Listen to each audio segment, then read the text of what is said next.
My recovery You're period unmuted. to this day, I'm always reminded that there's something different in there. Swells up. Hasn't even been a year yet, though. Oh, this year it's been 3-4 years. Has it been that? Yeah. Oh.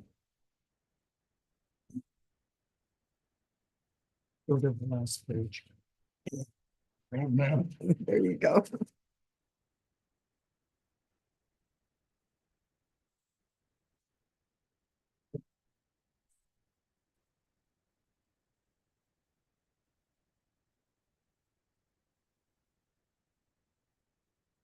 At 9 a.m. I would like to call this meeting to order, Benzie County Board of Commissioners.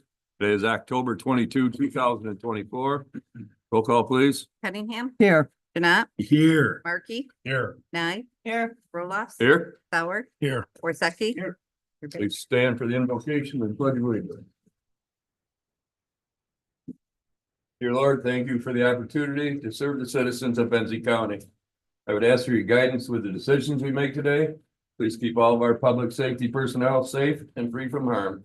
I ask this in the name of your son. Amen. I pledge allegiance to the flag of the United States of America and to the republic for which it stands, one nation, under God, indivisible, with liberty and justice for all. Please be seated.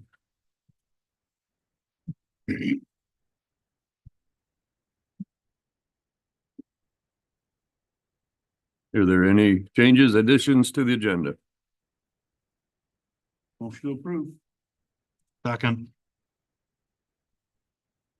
Motion by Evans, support by Tim. Any further discussion? All those in favor say aye. Aye. Opposed? So moved. Approval and or correction of the minutes, October 8th, 2024.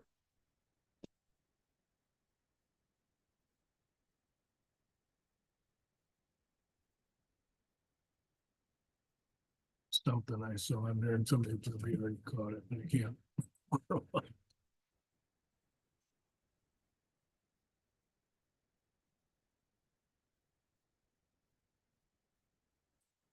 No, go ahead. I don't think I can deal. It was just Okay, move to approve the minutes.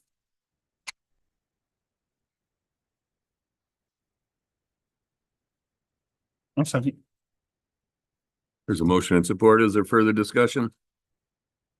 All those in favor say aye. Aye. Opposed? So moved. Brings us to our first public input. Would anybody like to share? Mr. Reinier?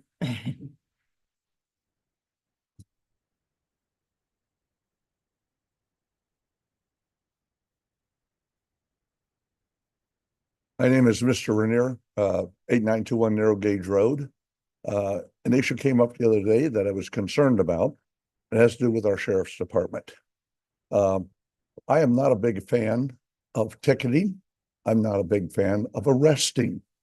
I am a big fan of public service and protection. To that end, I saw an article the other day on TV about the slow erosion of funding for the police department. And I heard a rumor recently that they cut a job, maybe you did, somebody did, at the jail, which means you have to bump somebody up, you take a road patrol off. Inflation hits everything and everybody. That includes the incident of small crime. I think our sheriff department does an excellent job there. Everybody can do better, but a lot of people can do worse. My concern is we need to look at inflation from the standpoint of the social and civil decay that we are faced with in this country. It's not a good thing, but we know that prosecutions are down for small crimes because of the cost of prosecution. That makes no sense. What it does is make our sheriff department and law enforcement entities job more difficult. To that end, I would like to have the commissioners consider a long-term plan for inflation to protect me and police my environment. I'm not talking about raises or how they spend the money. I'm simply saying I think that we're moving in the wrong direction for providing the proper protection and policing in our community. I saw there was a big wreck on Narrow Gauge Road last night, and I wondered how many hours the sheriff's department was involved in that. That's a lousy, thankless, miserable, stinking job with immense rewards. That is really great to be a law enforcement officer. But also, nobody stops to thank you until you show up to take care of their family or scrape them off the street. That's the fact of it. Usually when that happens, the first thing they say to the police officer is, why didn't you get here faster? Not thank you for helping my family. I mean, it's just the way it is. I'm concerned that we cut a job that bounces, I don't know how it works up here, but somebody from the good road patrolman is going to run I think it's the jail job or something. So that's what I have to say. I am concerned about us not looking very closely at the inflation of crime, small crime, and our need for police and sheriff. Thank you very much. Thank you, sir. Any other public input? Close public input. Move on to elected officials and department heads. Doug?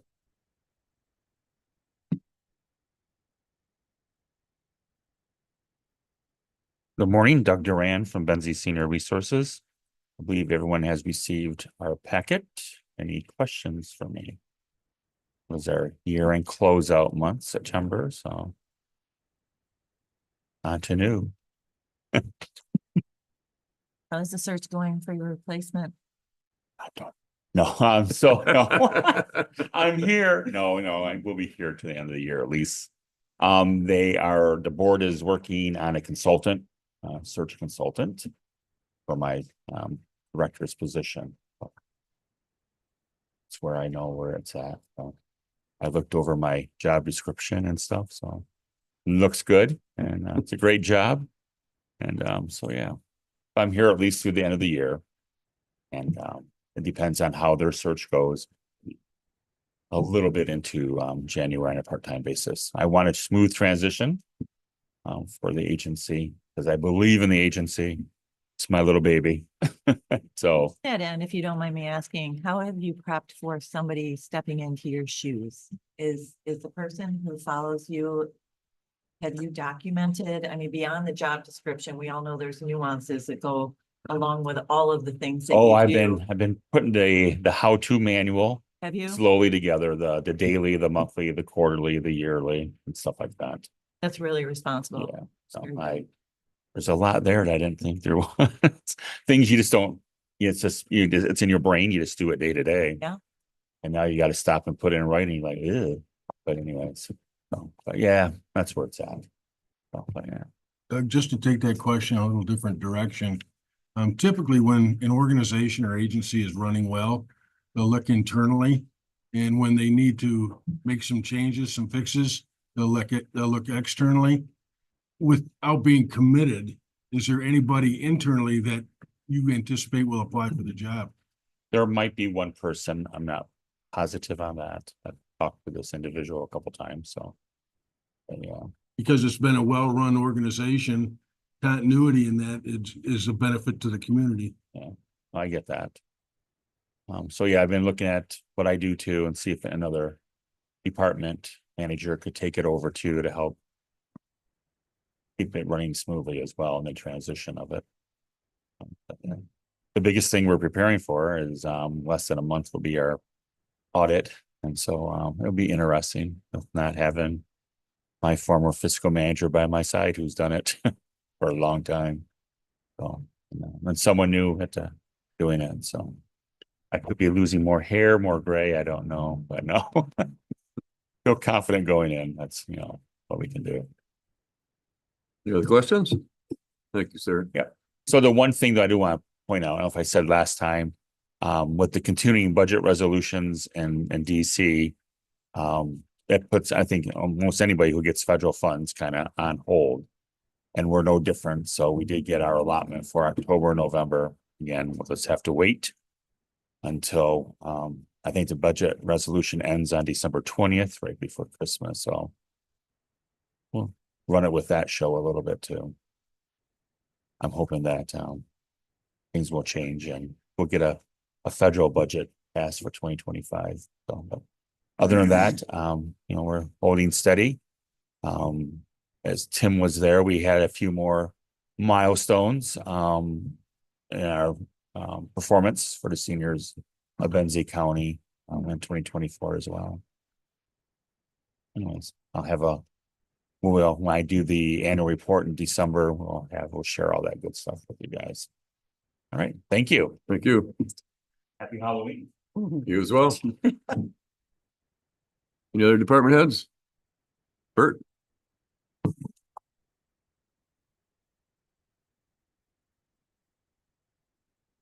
Only have mine, was it? Well, good morning. So I assume everybody has their report. We had- No, No? It was in the last packet. Yeah, Oh, I think it was in the last. oh. I did not know that.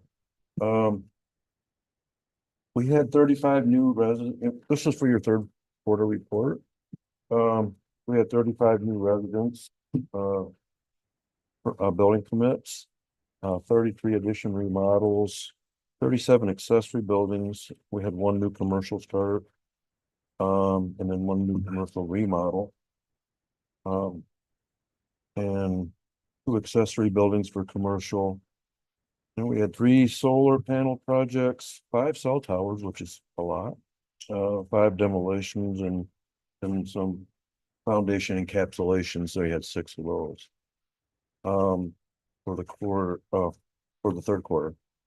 You get a chance to take a look at your bar graph, you'll see that we were really moving forward at a pretty good clip.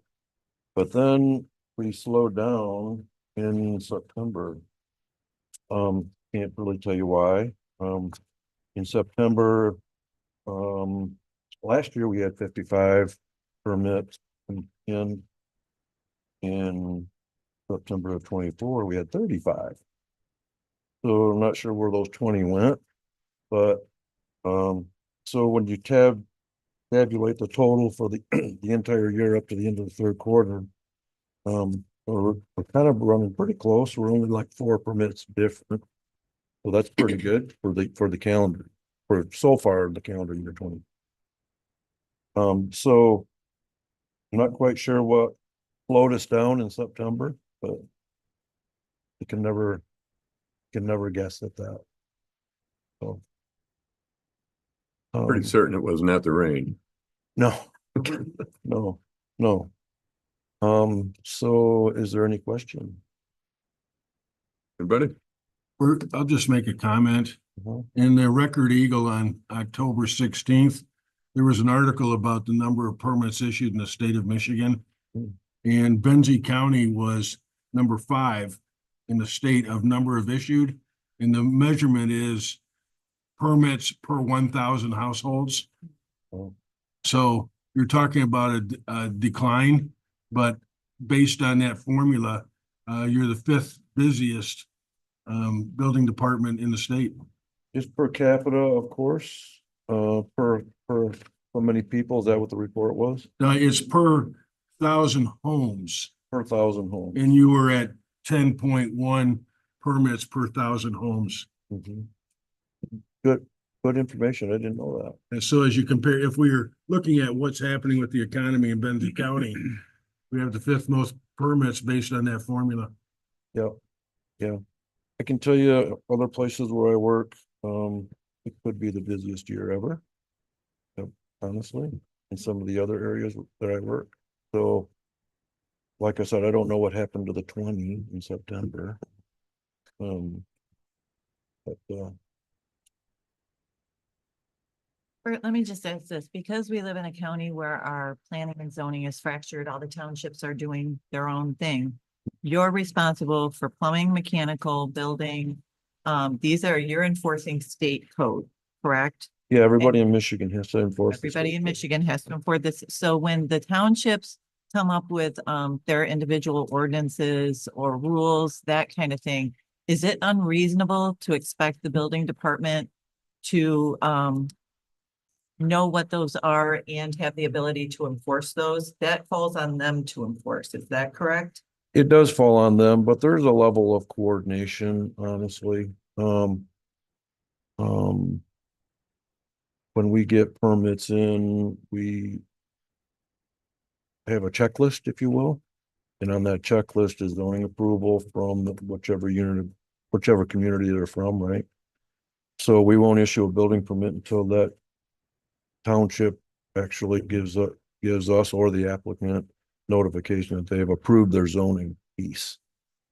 But to answer your question, there are these little nuances, if you will, that we may or may not hear about. They may have some sort of a sign ordinance or maybe an outdoor wood burner ordinance or something, right? That we may not know about. It's the nature of you called it fragmented, that's probably the right word, because every unit of government that does zoning is doing it on their own and everyone's a little different. Yeah, and that's what I'm alluding to, the challenges that that poses for you. So far, it's been pretty smooth. Is it? Yeah. I think there might have been a few years back, a sign permit issued. It didn't get their zoning approval, but I can't recall any complaints like that. Any other questions? Thank you. You're welcome. How's your staffing? Is all in good shape? Yes. Okay. Yep. Good shape. Perfect. Thanks for being here. Yep. The other elected officials, department heads. Ready, move on to finance. I move that we approve the bills in the amount of 580,501.42. I seconds. Motion and support. Is there any further discussion? Roll call. Janat, Yes. Markey, Yes. Nye, Yes. Roloffs, Yes. Sauer, Yes. Worsakki, Yes. Cunningham, Yes, motion carried. Thank you. Got nothing? Good. Made her run. I was gonna ask her one question. You probably, baby. you still good. With the land bank, did they have a meeting with Alberta? Been aware of that? or- I don't believe they have at this point. Michelle said that they had the state land bank signed a contract with the land conservancy, I believe. Maybe that's what I. But the Benzie County has not. There's a little added confusion because Shelley is serving as the director of our local land bank, but she's also the director of the Land Bank Association at the state level. So there's a little added confusion just because Shelley, you'll see Shelley's name a lot on both levels. That's the association. It's not the state land bank though. Right, but correct? she's pretty tied into the state land bank. But she's not the head of that. Correct. Okay, thank you. That clears a lot up for me. But she's involved at multiple Okay. levels, so it just adds a little confusion. Appreciate it. Thank you. Thanks, Kelly. And congratulations. Move on to the consent calendar. I want to pull one. Okay. D, Pardon me. D as in dog. Yep. The political. I'd make a motion. I want to pull on to. The FMLA.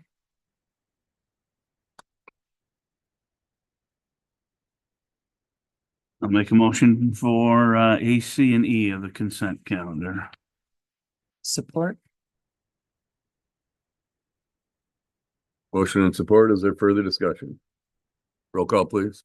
Markey, Yes. Nye, Yes. Roloffs. Yes. Sauer, Yes. Worsakki, Yes. Cunningham, Yes, Janat, Yes. motion carried.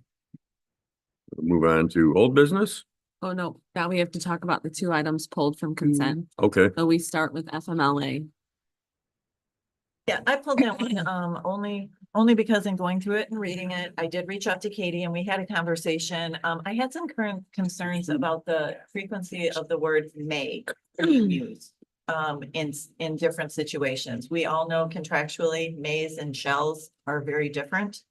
And in some of the verbiage in the FMLA, when it talked about leave of absences and things like that, and the benefits that are extended, the response for the county was, that we may request reimbursement should the employee choose not to return to work. That was one of them, that it just seemed open-ended, it seemed vague, it seemed like it could be applied differently in different situations, which subjects us to scrutiny.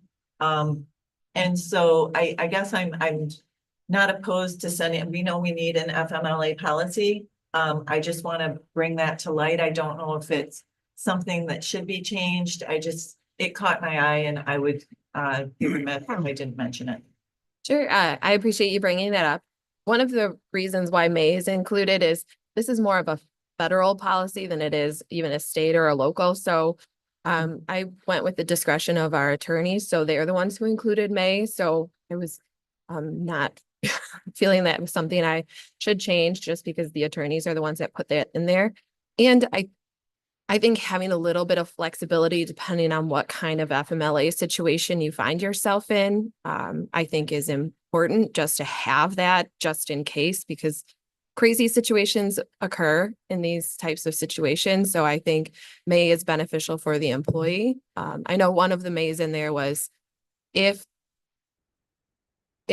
there is a cost associated with a benefit for an employee, you may elect to terminate their insurance while they're on leave if they don't make that payment.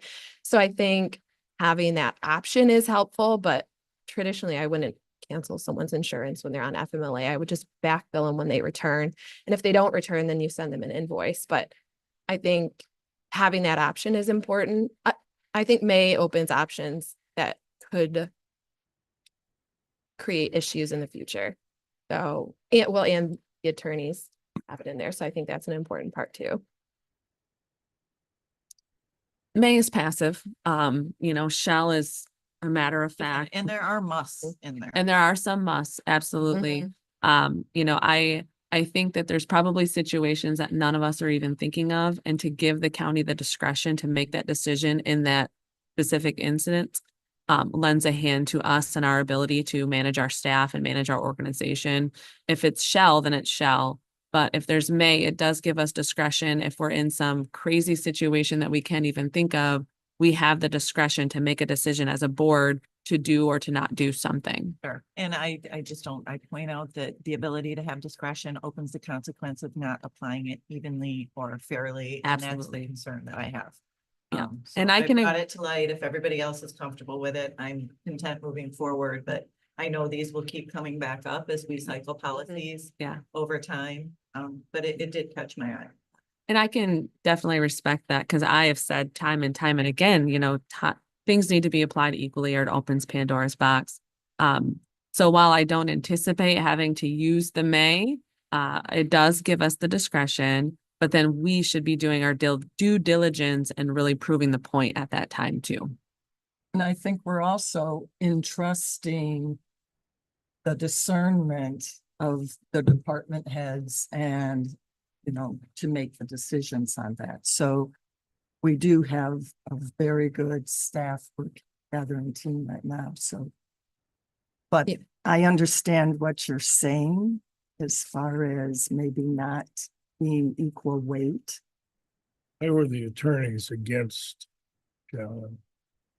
They're the ones who approved the May. So it wasn't an exchange Or of is May this for just shall. because it's the, There's a lot of regulations associated with it as a federal policy, so there's not too much discretion we have on our point to change a lot because there's a lot of rules and regulations, and it's very stringent when it comes to FMLA. And I will say several of the Mays are associated with a military leave or a military caregiver, so those ones are oddly specific. And I was So, concerned less with those yeah. than the reimbursements to the Yeah. county. Well, And and because it says frequently in there, we may ask for those things to be paid back. And well, and I think when it comes time, if hopefully it doesn't get to the point where employees are helping with the cost associated with our benefits, I think if that were to ever happen, that would be the time we switch it to shall rather than may, and maybe put a finer line there. But right now the discretion is that employees only are paying for the voluntary benefits that they elect.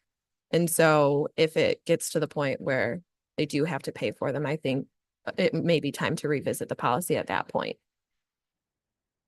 Just to wade into this a minute, the concern that's been brought up is legitimate. Absolutely. Because it opens us up to a potential discrimination. Yeah. But you said something that I need to ask. You said that the attorney approved the language may. So that tells me that the attorney didn't put that language in there. Correct. Where did that language come from? Oh, well, with this particular policy, I used another county's as a template.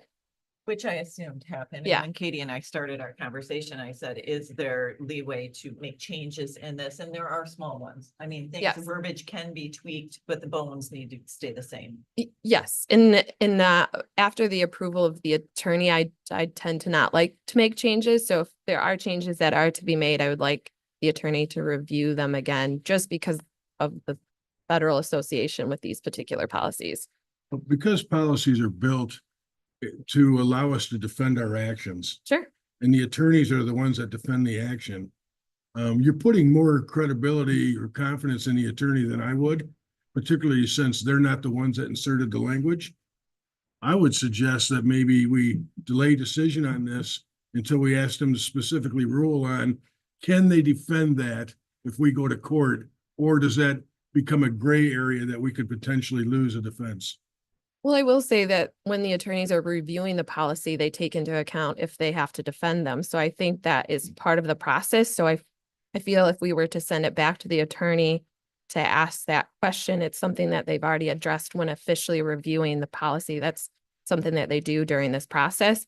But if you feel that you would like to change items to shall and then have the attorney review them, I'd be happy to do so. But they have reviewed it from the lens of defending them. So that is one of the main purposes that we send this information to the attorney. I'm not suggesting we generate more work, Jackie. Sure. And if if you feel confident that they understood, they didn't just gloss over the fact that it was in there, because they're human too. They Sure. can, gloss over it. As long as they understand that, look, you got to have a document that you can defend, and they say, yes, I can defend this. Yeah. I'm okay with it. Well, and I'll also address the biggest may in here that is the issue is I would personally say associated with costs or the benefits, which employees don't have costs associated with their benefits at this time. So I think if the time were to occur that employees had to start paying the cost of their benefits, so their medical, dental, and vision, life, long-term, and short-term disability, I think at that time is when we should change this to shall rather than may. I saw that a little bit differently because we do pay 100% of benefits. Correct. So if somebody leaves and they're getting those benefits for the time that they're gone and then they decide not to come back, that's the amount I thought that would be owed back to the county is what the county paid on their behalf. No, if they're out on that particular leave, that's pretty universal. So it's only associated if the employee has costs associated with it. This federal regulation states that we make them whole when it's regarding to their benefits as well. If there's no cost to the employee and it's just the cost to the employer pays the cost of the benefits while the person is on the leave. And then they also hold their job for them during that leave as well. So you can't go back if someone, for example, if I take 2 months of FMLA leave and at the end of that 2 months, I say, I'm not coming back. You can't go back and bill them for the 2 months of benefits. No. Unless I'm paying a portion of the cost and I hadn't contributed that portion. So let's say I'm responsible for paying $100 biweekly. And I didn't pay it during that 2-month time frame. You could come after me for that particular cost, but not for the full cost of the benefit. That's the point of FMLA. It protects the employee during these leaves. Yes. So really you're dealing with that time outside of the approved leave. So extended Mhm. leaves and Mhm. stuff. Sure. And maybe that's my misunderstanding because to me, that's definitely the benefit, the way I understand the benefit, but that's assuming they're maintaining employment. The Yeah. idea of leaving, taking the FMLA and then not coming back. It happens seems like every across the- day. Yeah. It happens every day. People I'm- do that. It's unfortunate, but it's something we can't control. I've had it happen where an employee was out for the entire period and then took a different position within the same organization, but we held that position open for 3 months. So, I mean, that's the negative side of FMLA, but really generally it's a great policy and it's very beneficial for employees. It's just sometimes you have that attribute to it that isn't great. And where FMLA covers a 12-week period. Correct? I have seen in my experience many times where the employee really never intended to come back at the end of the 12th week. Mm-hmm. There are certain examples that I'll avoid citing, but they're smart enough to understand. Look, as far as you're concerned, employer, I'm coming back because I want these benefits continued. Mm-hmm. And the one exception that, don't we have an opportunity for employees to buy up on their insurance? Mhm. So there is a time where they may be participating in their insurance to get what I'll call the Cadillac plan. Mm-hmm. But that's the only thing that they pay for, right? If they're buying up. Well, I mean, they could have additional life insurance or other Aflac, for example, but we currently don't have any employees enrolled in the buy-up plan, so that isn't something that is going to be relevant for this particular fiscal year. But I will say we haven't had any employees do that since I've been here. So just to be clear, that's the exception, not the rule. It's not something you see very often. Unfortunately, it does happen, but since I've been here at Benzie, we haven't had a single employee not come back from an FMLA leave. Only thing I can recall that happened, FMLA was not offered to an employee. Mhm. Caused some grief here. Yes. Well, there is a So I waiting don't know, does period it to go get, through you to do that? Yep. Okay. there is a waiting period to be eligible for FMLA. How long do they have to be You employed? have to be employed for a year and there's I There's can't an remember, hour there's an threshold. hour requirement as well, but traditionally most employees, most full-time employees receive that after a year.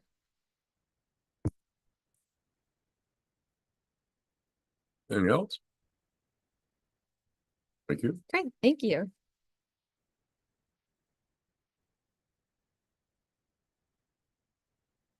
So if the board wants to move this forward, they now have to adopt a separate motion. And has there been a motion made even? Yeah, it's in the packet. No, I mean, but has anybody here? Oh, no.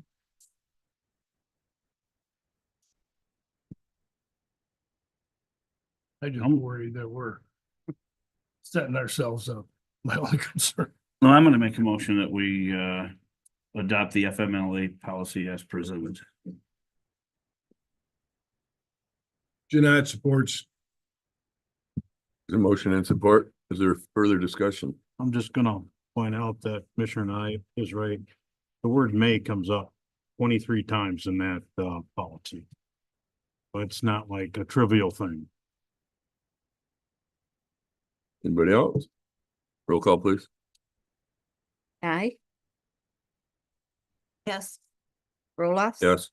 Sauer, Yes. Worsakki, Yes.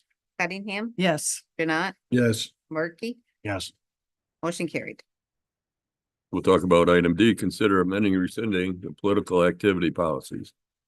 Okay, I guess what stuck out to me was first, and then I looked it over again, and they go for partisan political activity, and some of these jobs are nonpartisan. And I don't have a problem with the policy. Where I have a problem is who's gonna enforce it. And is it gonna be enforced? We have employees here. And more power to you. It's just what I don't want you doing it on company time, and I don't know how to verify some of this. And this is the only thing that's really stuck out to me. This whole thing, and just wanted to bring it up and let the board talk about it or whatever.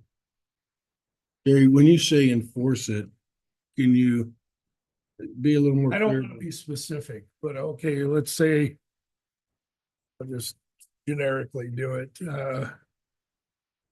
There's somebody in the clerk's office running against Tammy, which she'll probably step aside anyway. Just saying, and all of a sudden I see him at an event. And it's during regular, normal working hours that person normally is working. should I be concerned or should I not be concerned?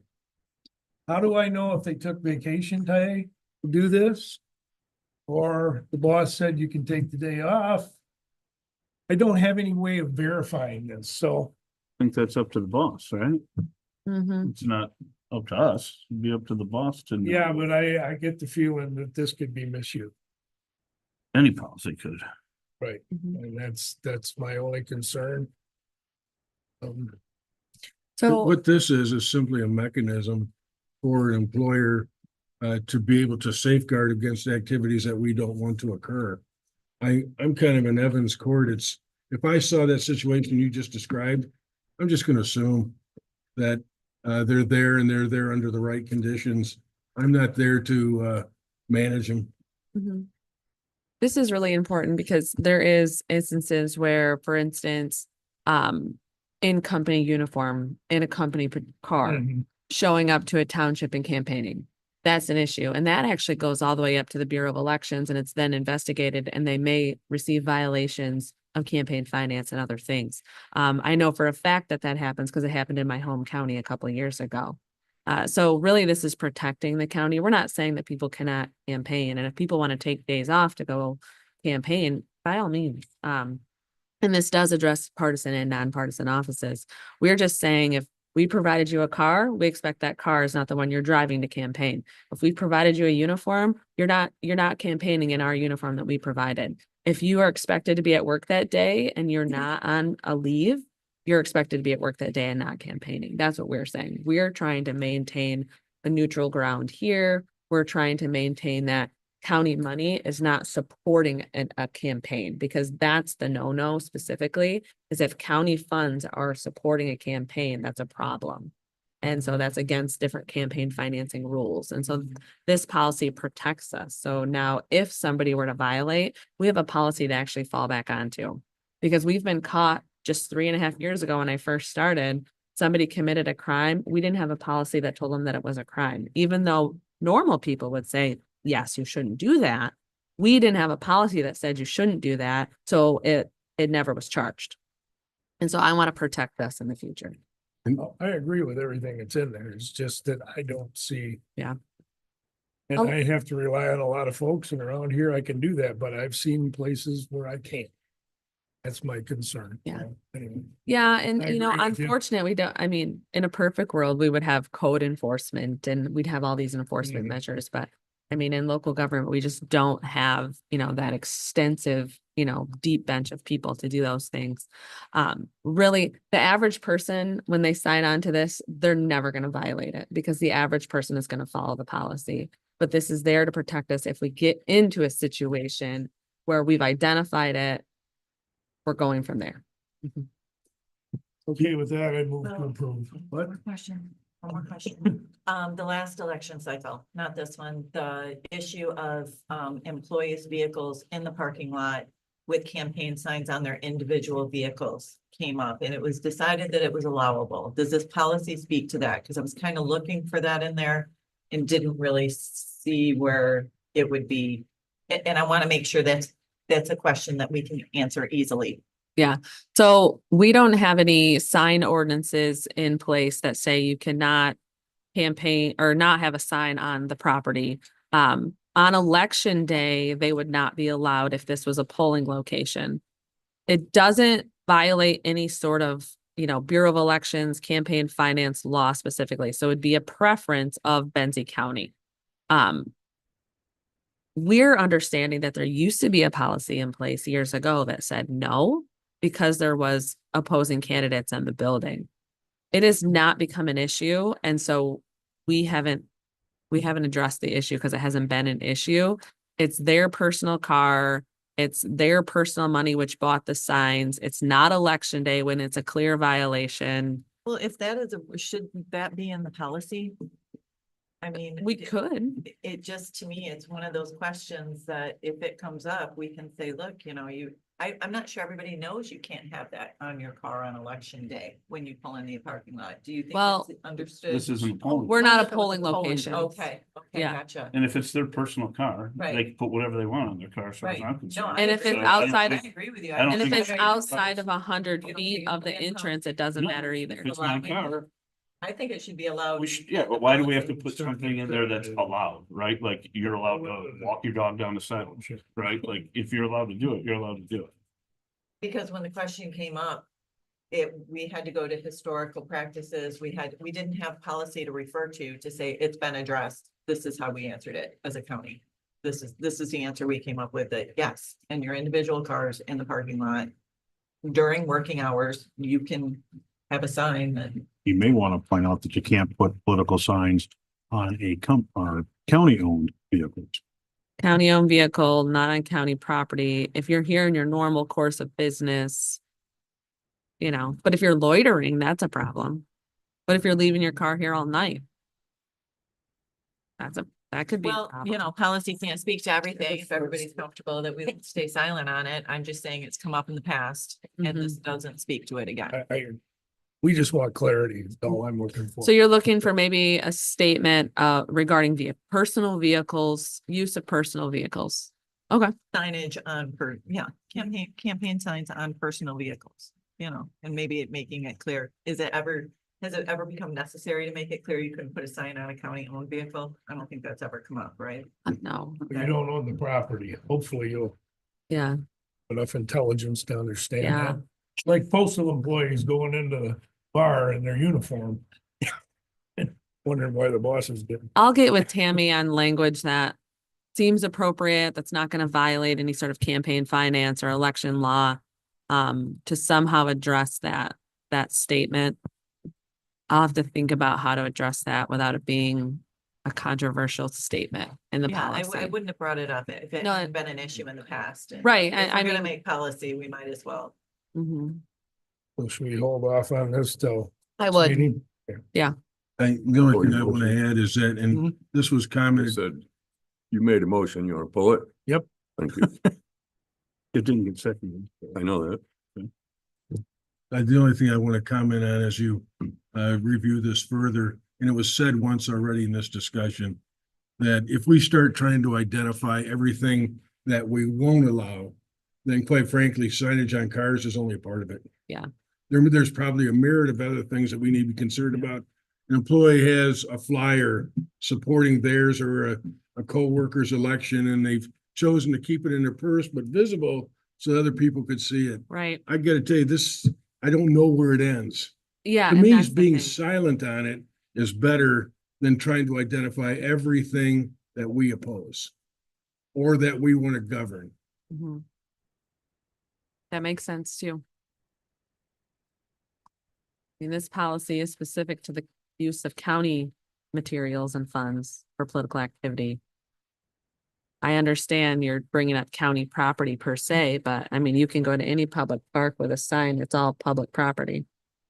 Quite frankly, what I'd be more concerned about, and I'd have to go back and reread this, but this is silent on the issue of employees promoting millages that would benefit the county. We know that we can't do that in our capacities as elected officials. And it's silent on that. That to me is more concern than whether you have a sign on your car or not.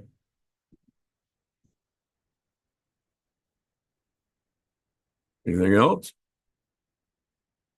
So we're tabling this then? Mhm. Okay, but we And item E? Nope, that one's good. Yep, I'm sorry. Now we're on old business. Consider a county FSA contribution for employees over 65. This is hopefully closing the loop now finally on the FSA. At the last meeting, you'll recall, we did take action for the employees specifically. We do have 3 commissioners that are also eligible for this additional benefit if the board so chooses. And the reason we've had to wait on this is because as those 3 commissioners, you really can't take action to give yourself this money. And so Chair Roloffs, Commissioner Janat, Commissioner Sauer cannot vote on this. The other 4 of you can. And so what this does is allow those three commissioners the FSA contribution like we did with the employee, because they are not eligible for the HSA benefit that we're providing.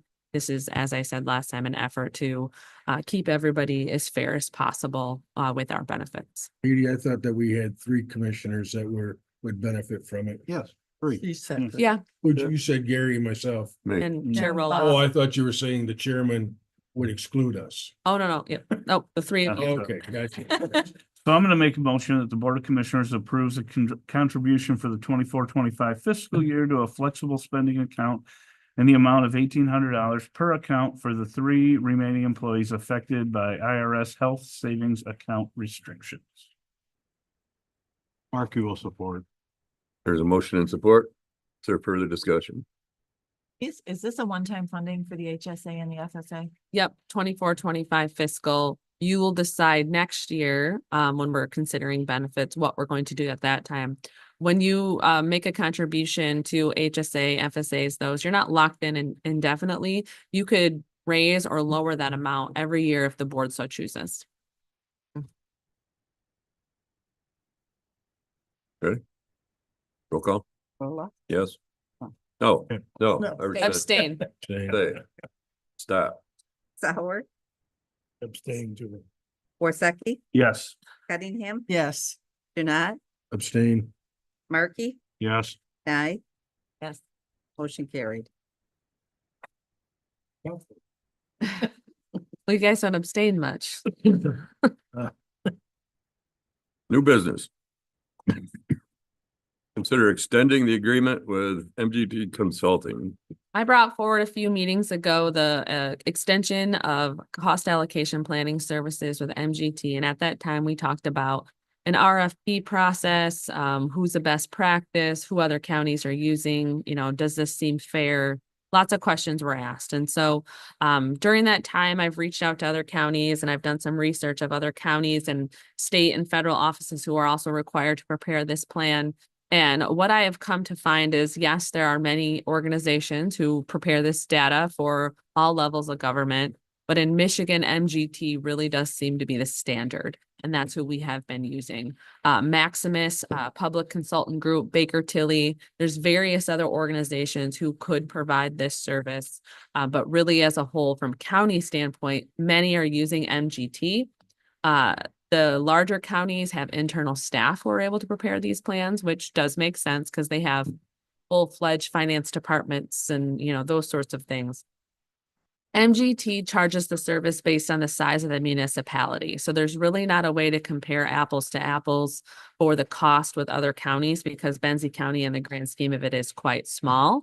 And so our fee of $8,000, if you're looking at other counties that per se are much larger than us and using MGT, they're paying a lot more because MGT offers the services based on different thresholds of your county, similar to what we pay BSNA for all of our softwares. They charge us according to the size of our municipality. Larger counties are paying more for the BSNA service because they're a larger population. So the $8,000 is in that smallest threshold that MGT is offering the service at because we are quite small.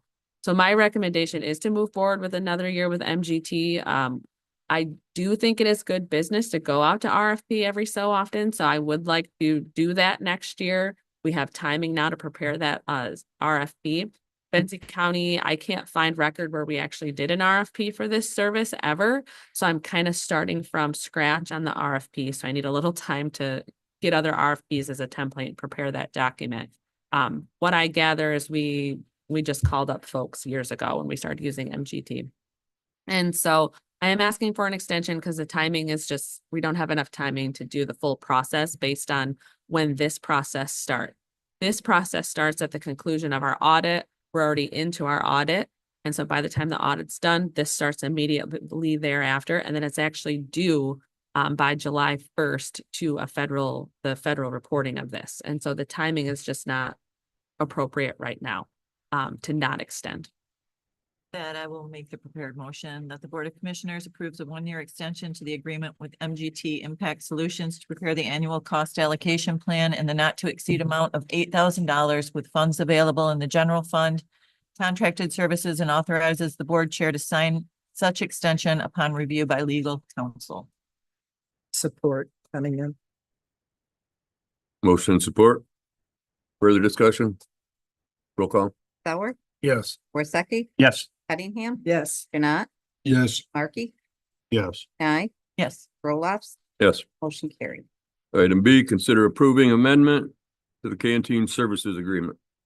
Canteen services is what provides the food to our folks up the hill. They came to us with a 4.5% increase in food, which really wasn't surprising. We actually anticipated much higher of an increase because it's a crazy world out there and inflation is wild and food is expensive. Sergeant Simmons and the undersheriff were able to negotiate it down to 4%, so a 0.5% savings. Doesn't seem like much, but it does equal out to quite a bit over the year. So what is in front of you today is an extension of the agreement with Canteen Services. I did ask the undersheriff, are we to a point that it makes sense that we hire a person to provide these services? And he responded with really, it doesn't make sense, honestly, at this point, to hire a person because they're still going to have to purchase that food and then prepare that food. We have to feed these people multiple times a day. I mean, we're not just feeding them once a day. So you wouldn't be able to hardly even get away with one person. You'd have to hire multiple people. There's also not a deep pool of vendors that provide this service, provide this inmate canteen services. So we are a bit limited there.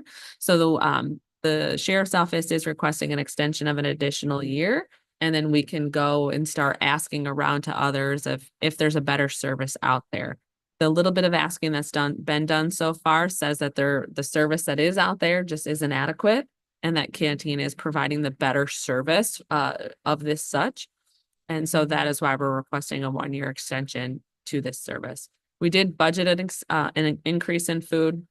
We budgeted exceeding the 4%. And so we will be okay from a budget standpoint with this 4%. Are we only looking at servers, people that serve jails only for RFPs? I do believe so, but I'll let the Because sheriff. I was thinking more broadly, and this is just for knowledge for myself, like Benzie Senior Services does meals. Could meals be through a different avenue rather than just looking at? I suppose they could. In the past, we've partnered with the same service that they used to do Manistee and ours together. They had a vehicle, that they but each of us have grown to the point where we need our own workers. So that's something that I have not thought about or looked into as far as Just a thought, local. because I don't know if they're. We can entertain that. Well, and do the companies that serve the schools, do they entertain contracts with jails? I know Cartwell's. I think it's There you go. Cartwell serves the school meals Yeah. through their contacts.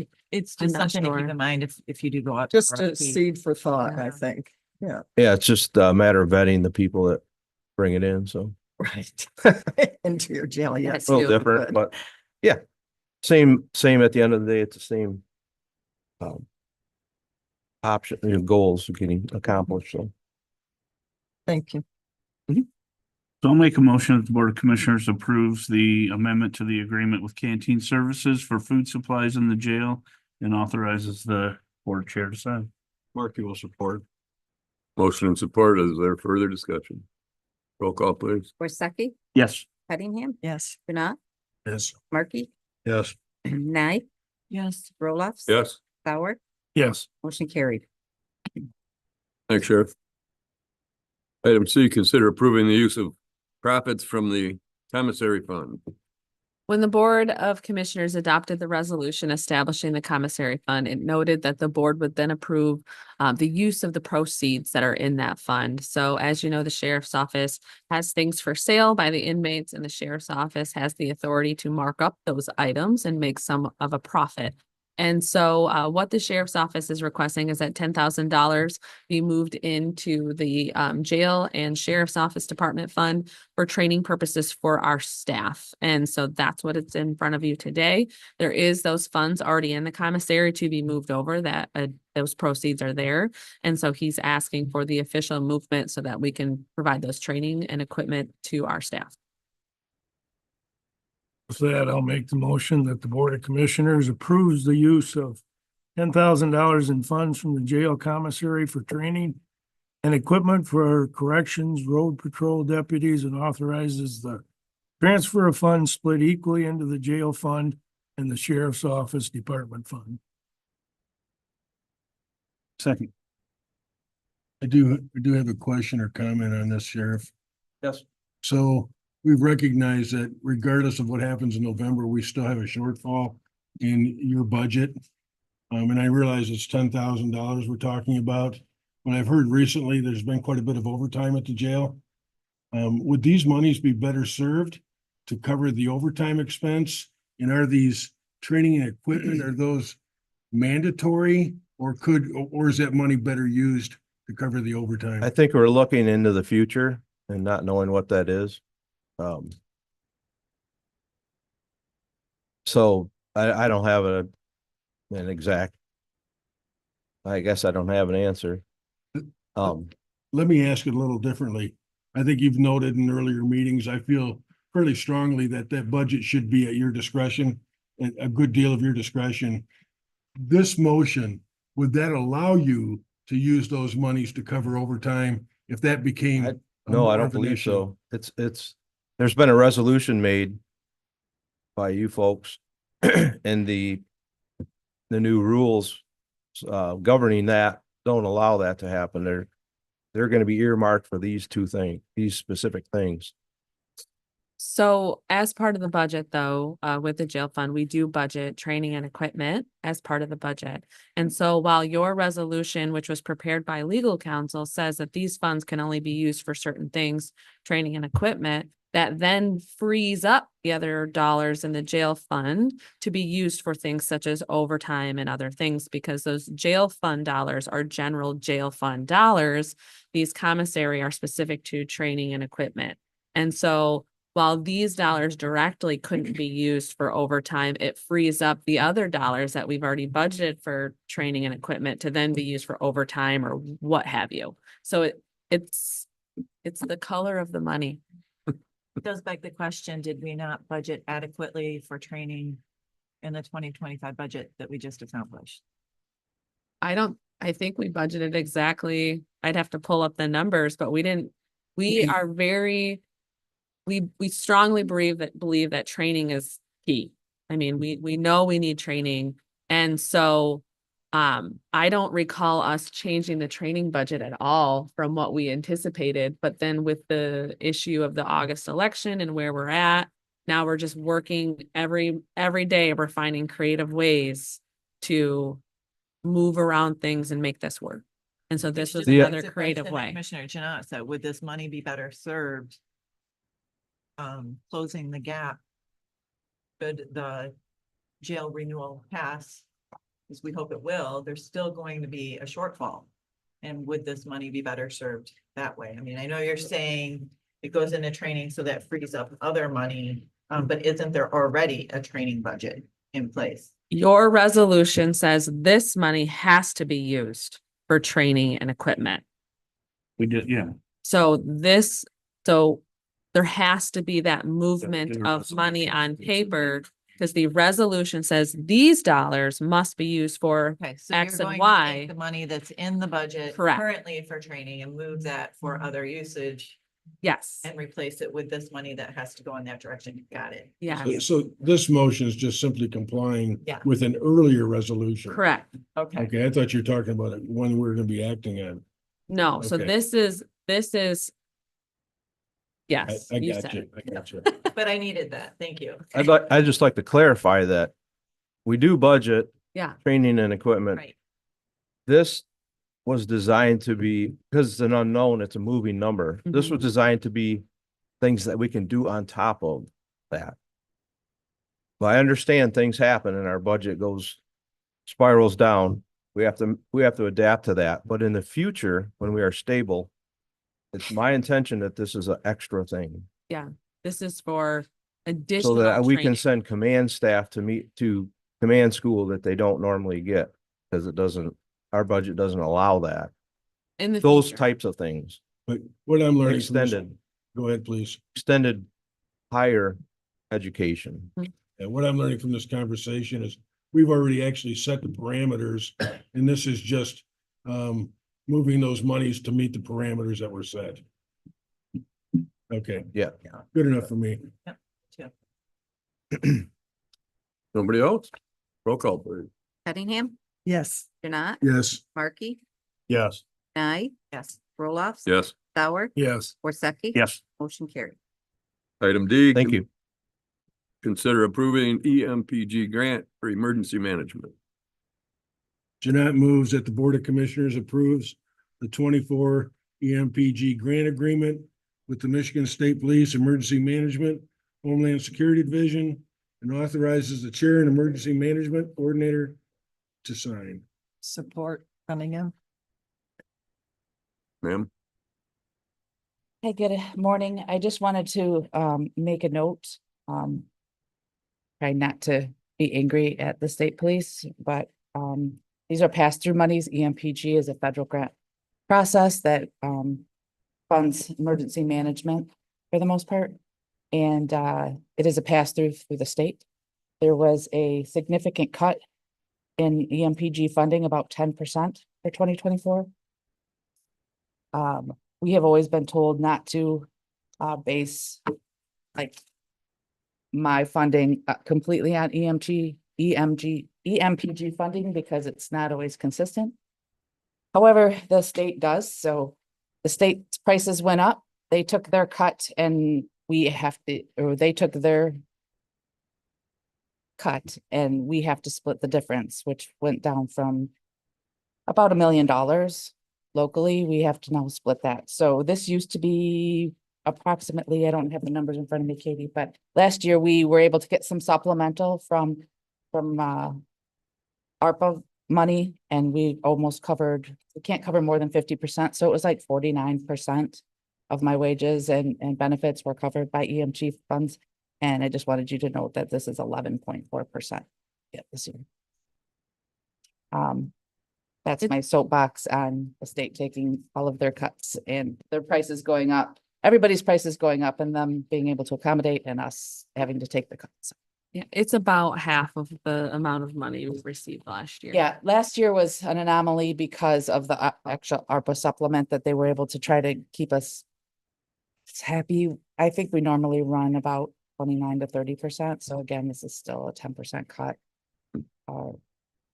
from what I would even get on a low year. So That's my question is the budget. We obviously didn't anticipate this cut. Yes, we did. Yeah, we did. Yeah, we knew. yeah, this number of $11,000 is higher than what I budgeted, which was 10. I assumed I was going to get nothing. So I guess going further, I just wanted to make a note. What can be done? Just talk to state lawmakers about the importance of EM programs and the local effects on funding. That's all I have to say about that. Good, thank you. So, yeah, we're fine. I knew this was coming, and so we budgeted appropriately. I just Very got good. the feeling It's that they just- surprised it on you. No, they kind of kept telling us it was going to be bad. We actually budgeted less. I was that worried about it. Good, thank you. Any other discussion? Roll call. Janai, Yes. Markey, Yes. Nye, Yes. Roloffs. Yes, Sauer, Yes. Yes. Worsakki, Cunningham. Yes. Motion carried. thank you. Committee appointments, Bessie Valley Trailway Management Committee. Want to talk about this or you want me to? I don't know the guy either, but this is the recommendation from Alberta. The last gentleman had to leave us. So they're still working on the dynamics of the management council. But right now that position needs to be filled if we can. And the position must be filled by an Alberta person. So the management council has specific, there's a Village of Beulah representative and Thompsonville and so forth. And so this is the Village of Alberta's representative, Steve Radionoff. They approved it at their board level. I included their minutes. And so really what's in front of you is to confirm their representative. So with that, I'll make the motion that the Board of Commissioners, not a reappointment, Yeah, sorry. appoints, confirms. Sorry, Just love it when I can do that. Confirm the appointment of Steve Bradenoff as the Village of Alberta's representative on the Betsy Valley Trail Management Council. 9 seconds. Motion and support. Is there any further discussion? Roll call, please. Markey, Yes. Nye, Yes. Roloffs, Yes. Sauer, Yes. Worsakki, Yes. Cunningham, Yes. Janat, Yes. motion carried. We're down to commission reports.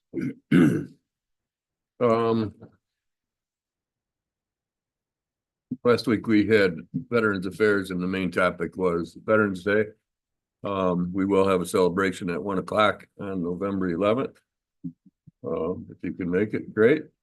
And if you can't, we totally understand, but, we're gonna circulate the audience this year, and we haven't done that in the past, to ask other veterans that are attending, how long they were in for, where they were stationed, stuff like that. So just to get the feel of everybody else and the impact, and without delaying too long, but I think it'll be a good outing. One of our Veterans Affairs guys suggested that, and I thought we all thought it was a good idea, so enjoy having any of you that are able to come. Agenda review, we talked about this agenda today, and that's all I've had the last week and a half. Bob, what time was that? 1 o'clock, rain or shine. We've been we've been very, very lucky. So nice. You out also here. attended the Buildings and Ground meeting. I did that, and I was gonna leave that to you, Tim. I didn't want to take all the. All right. Start. So I provided you my report. I'm just gonna touch on some highlights. The health department, I rely on Gary to discuss at the, Thanks, Gary. It's like the same thing you write every time. well, you know, if we reverse the order of reports, I wouldn't have to do that. No. The Community Action Agency, thing that I want to touch on there is, for the board's benefit, I have been reelected as chair for 2025. It's a privilege to be able to do that. But more importantly, is I've been working for the last year or so with the agency about trying to reestablish a Head Start classroom here. We've been without that for over a year. I've been working with them on identifying locations because I believe that we can staff it adequately. And as of the last couple of weeks, we're actually making some real progress. So I'm hopeful that for the school year 2025, we'll be able to reinstate that. The only other thing I really want to touch on is at a meeting that I was at with the Northern Michigan Community Association, county associations, there was a lot of discussion regarding cybersecurity. And after that meeting, I spent some time with our county administrator. And at the risk of sounding self-serving for this board, I'm always impressed as to how proactive we are in making sure that we've modernized our practices. And you guys hear me use this expression frequently, both in writing and orally. But I was surprised to find out the number of counties, and there's like 32 counties that participate in this association, the number of counties that really haven't advanced themselves on how they protect themselves with cybersecurity. By the way, including Grand Traverse County, as large as they are. And some of you may remember the incident up there recently. So when I had talked with the administrator and I asked her about, do we have offsite backup? Do we have cyber insurance? Are we using cloud storage? Do we have multiple backups in case of a failure? Every answer was yes, yes, yes. And I thought that I'd remembered that. So I think it's important that we celebrate the fact that we've been proactive in this regard. And as small a community as we have, as limited resources as we have, this group has been able to make sure that those kinds of things are being addressed. So I applaud the board. I applaud administration for making sure that we're covered. Again, surprised to find out of the 32 counties, how many of them were like surprised that these were new ideas for them. And it's like, these should be in place. This is common. So the things that we take for granted, the things that we don't celebrate, we really should be celebrating. That's the end of my report. Just to follow up on that, just as an example, there's a new pot of money out there related to cybersecurity and things that the counties can put in place to protect the county. And we're almost not eligible for the money because we've done almost everything on the list. So there's only a small window of, we're gonna try for the money. But they give you a list of things that this money is eligible for, and of the list, there's only 2 items and it's training type stuff that we're even eligible for the money because we've done everything else on the list. So you should be really proud of the work you're doing. Case of rewarding people who aren't taking care of their business. Yeah. That's a good point, and And it reminds you of MERS, doesn't it? We should stop being proactive and wait for the money. You know, we probably saved a lot of money by what you've come. Thank you. Commissioner Cunningham. Well, I think it's including it in the vision. If you have it in the vision, then you can be proactive with it. And Definitely. that happens in a lot of things. I provided a written report. An update from city council is there is a special meeting tonight discussing Ironman and possibility of getting funding from that. It will be at Frankfurt City Hall. It's 5:30 p.m. this evening. So I just found out about that. And then I want to mention SWAC, MMP, whatever the various names for solid waste. Rebecca presented at that, and I just want to reiterate and share something she said. And help me out here, Rebecca, if it needs to be corrected, but in the case of disaster in the county, townships have been asked and city and villages have been asked to designate an area temporarily that debris could be brought to. So she's reaching out to the townships, asking them to identify that. It's for in the interim before it gets fully processed, correct? So she's spreading that information, and I just wanted it to be part of our broadcast meeting to help get that information out too for her. So just like I went around to all of your communities to talk about hazard mitigation, I will be doing the same again this winter, talking about debris management, just to include them in the process of identifying a place if something should happen in their area. So I didn't want to overlap them, and because I still had communities that had not Right. gotten hazard mitigation stuff to me, and I didn't want to get it too confusing. So waiting till all that gets done and going forward. So you might see me again at your township meetings talking about another topic. You got to keep them in the loop. It's their community. Right, thank you on that. And then the last thing is I attended the Village of Benzonia Zoning Board of Appeals on the topic of the proposed aquatic center. And most of the people there that voiced opinions were very much in favor of it. That's who showed up in the crowd. It was the watershed people that were sharing the most concerns. And I just went there just as education because I've heard so much about the aquatic center, and that's the end of my report, unless you have some Questions, questions. Karen? But what are their concerns? The watershed? Yeah, people? what are they worried about? That They're it's all worried gonna get dumped into Crystal Lake? I'm confused. Simply stated, yes. It's a lot of use, and I'm not an expert in this, but it's a lot of use on septic system. Can I speak to that, Karen? Would you Yes, mind? please. The Village of Benzonia has a steep slope ordinance. And should the Benzie Wellness and Aquatic Center go in that location, their drain field is going to have to encroach on or be near a slope, so they require a variance to that ordinance. And so the concern is basically, well, you have this ordinance, why would you give a variance if it ensures?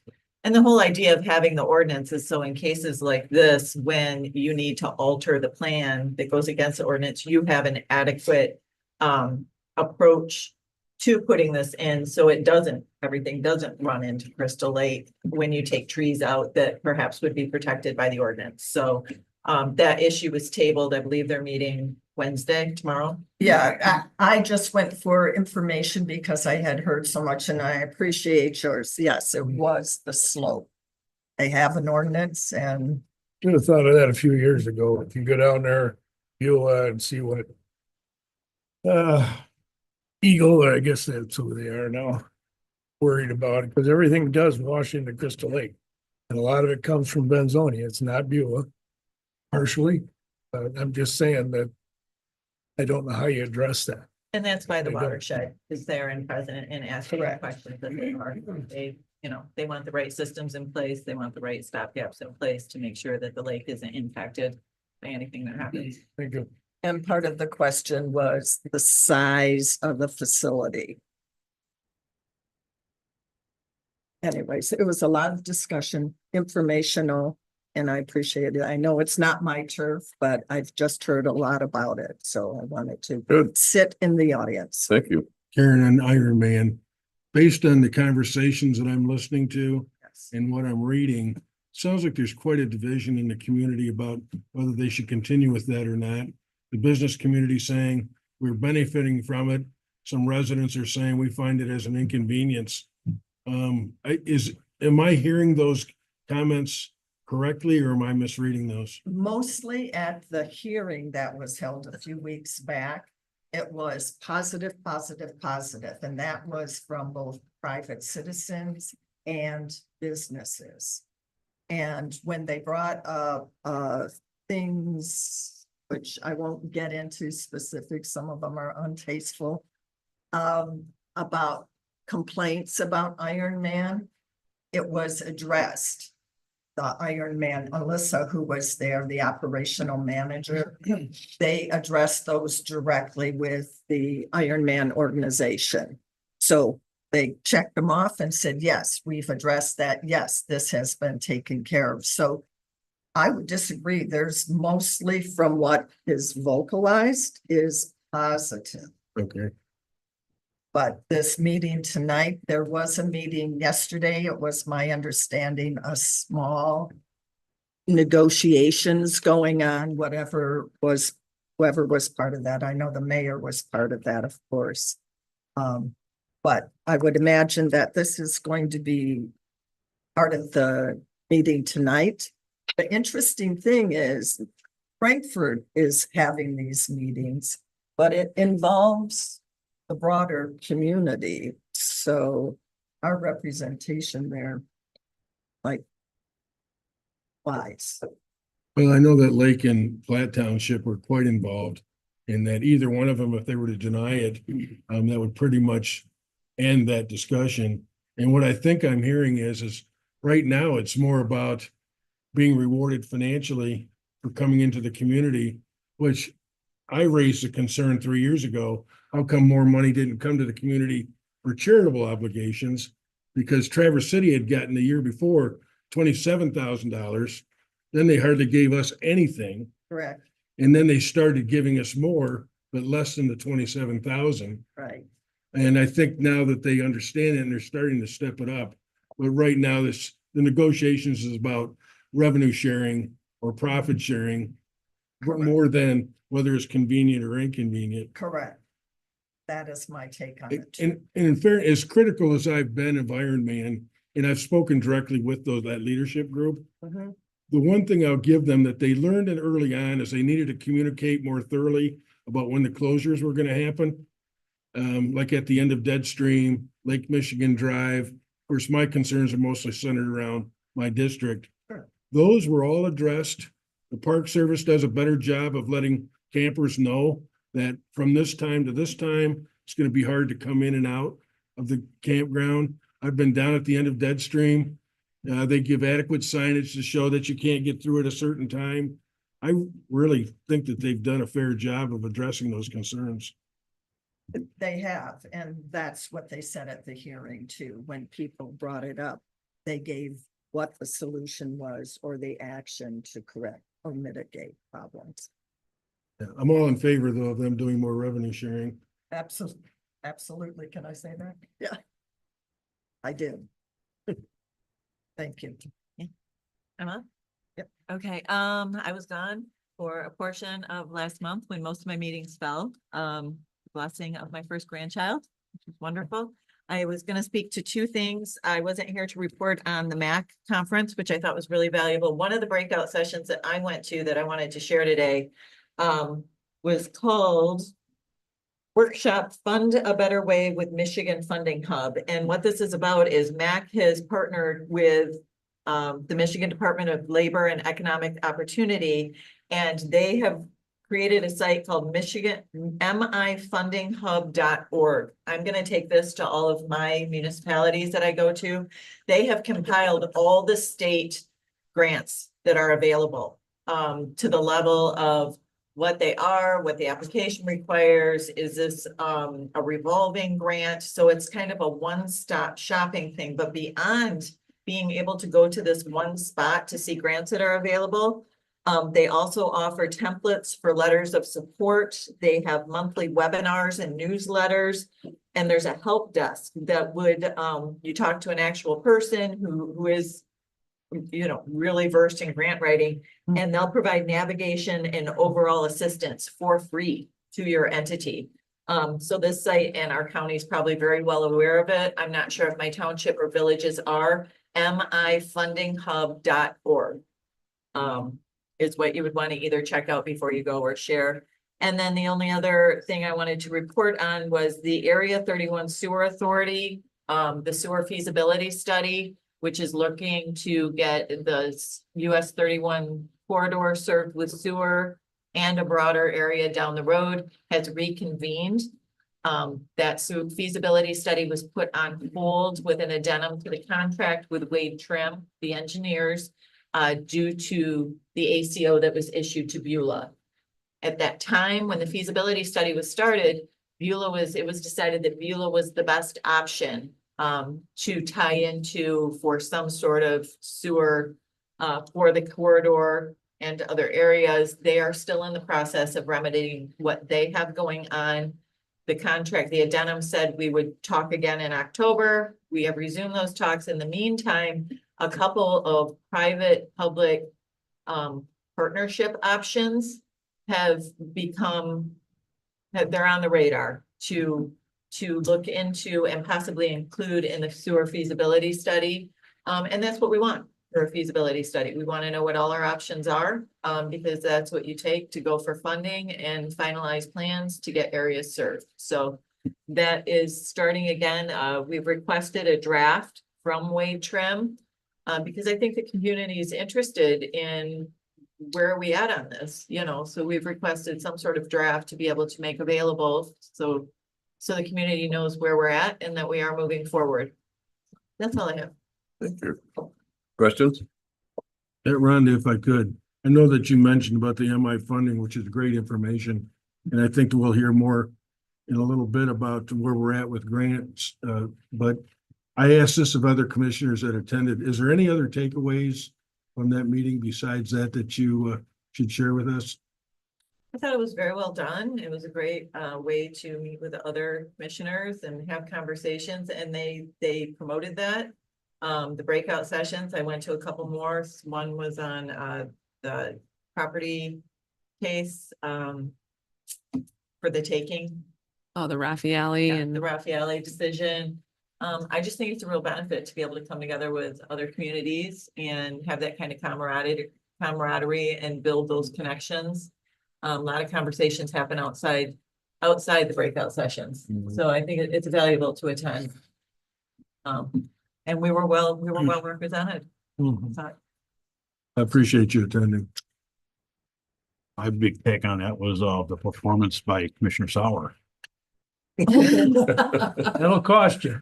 I have video evidence. From Gary? Yeah. Yeah. I want to see that. They haven't offered me any type of singing career yet, but He got to sing in front of everybody. Yeah, you keep going I down can there. see why. Every cat in the area was screaming. Oh, yeah. All right, let's move on. All right. Please. Gary's not. Commissioner Murphy. Attended the Buildings and Grounds meeting directly after our last Board of Commissioner meeting. And we basically reviewed the updated job descriptions for maintenance. What else did we do there? That was about all that time. Yeah. And we talked about the parking lot lighting, and the update said it have already been occurred. Which, do we know yet if that is adequate or not? I mean, I haven't been here. I've come in the dark and it's like a football stadium. Okay, So I'm assuming it's good enough, but we're We'll gonna know wait to judge shortly. the election. But- Yes. Homestead Township Board, meeting business as usual, nothing. Yeah, we redid the lights. Significance there. A Central Wellness Network Board meeting,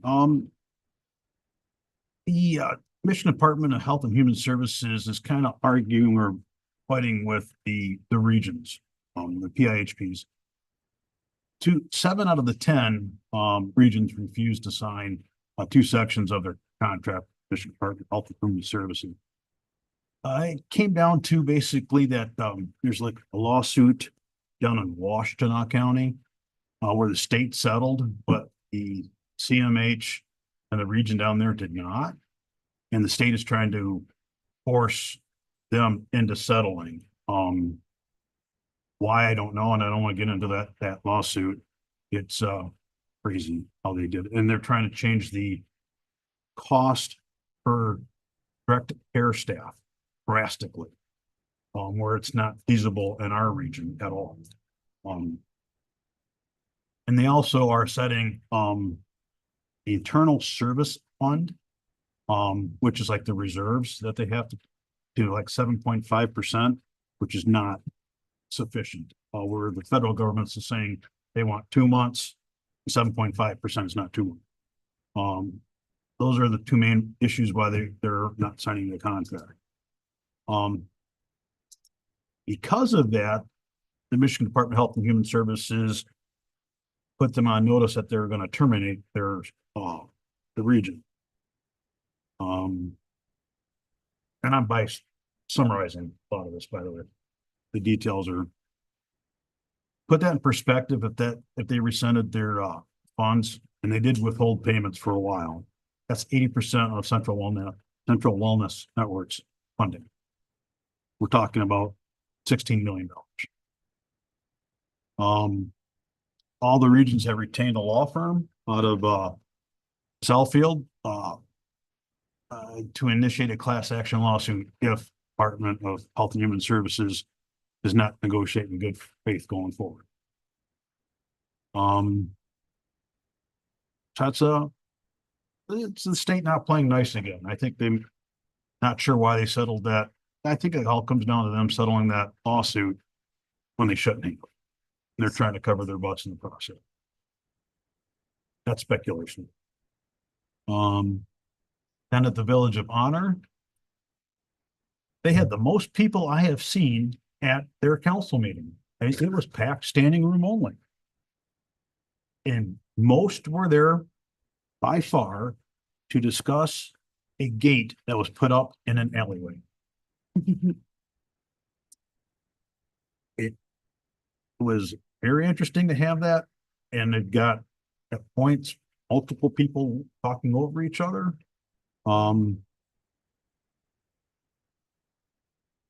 They're going to remove the gate and then talk about, basically it's behind the new apartments.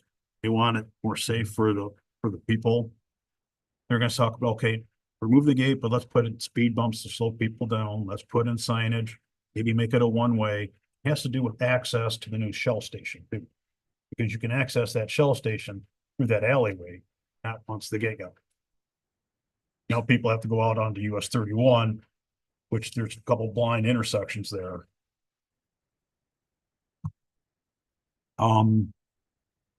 Then with our county administrator, I did attend at the Village of Honor a corridor improvement agency meeting. Authority.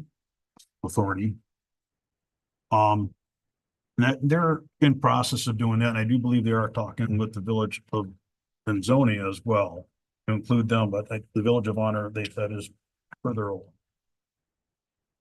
And I attended the Benzie Senior Resources board meeting, which Doug covered earlier. Any questions? Questions for Tim? And just a couple of questions and comments. first under Central Wellness. I noticed recently in an article that I read that a county in our region was talking about how they have, I'll call it a social worker working with the police department to go on calls for people that might have mental illness problems. I know that they have a similar program with our sheriff's office that a trained individual could potentially go on a call to deter them from going to jail. Maybe we're going because they have emotional issues. You know what I'm talking about? How is that program going? Do you guys talk about that at all? The one that Central Wellness is sponsoring, Yeah, the one Central Wellness. we actually had a presentation here Wait, right? last meeting. Your last meeting. Okay, It's going rather well, and actually, the CEO was here, the professor from Ferris State was here to give a presentation on it. I believe that presentation stated that there was 26 to date diversions from Okay. incarceration. So not only is our deputy that's also trained in social work, working on these diversions, but the other deputies are saying, oh, it is working. It's giving them, I guess, maybe yes, we do have other options than just taking them to jail. And financially, it's better for the community to not put them in jail as a first step, right? I mean, it saves the community quite a bit of money in the process. now that you mention it, I do remember the presentation. Thanks. With respect to what I'll call the surplus at Central Wellness, you talked about the 7.5 million that's, they needed a 2 months, didn't even equate to 2 months, It was 7.5%. 7.5%. Yeah. And GAAP, by the way, is general accepted accounting practices are typically from an audit at least 15%. Yeah, the state is trying to say, no, you need to have 7.5%. And they're trying to adjust the funding for you. I'm just telling you what an auditor would tell them. And in your role as fire chief, do you ever respond to incidences in Lake Township? Sure. You and I should talk about something offline. Okay. Okay, that's all I've got. And in Lake Township, many a time. We'll talk about it offline. All set, Tim? Evan? Thank you. I also attended Buildings and Grounds and Tim covered that. Inland Township meeting, they've got a new website that is almost completed. And with that, they also installed a camera, so they're gonna be attempting to stream their meetings on YouTube. Tom's of Interlaken donated 10 cases of water to the fire department there, so thank you to Tom's. And they're having problems with oak wilt in the parks there in Inland Township, so that was quite a discussion. Benzie Bus executive meeting to review code of conduct policy. They had discussion about openings on the board and board recruitment, and then some upcoming training for the board there. Had the Colfax Township meeting, and that was pretty much business as usual, nothing to report there. Questions for Evan? Evan? Yes, sir. Inland Township, approved the hazard mitigation plan yet? Colfax did. No? Okay. I've told them both more than once. As Rebecca. So maybe if you wanna call your fire chiefs at those places and see if they'll do it, but so far Rebecca and I mentioning it hasn't got any. Anything else? Gary? Ready?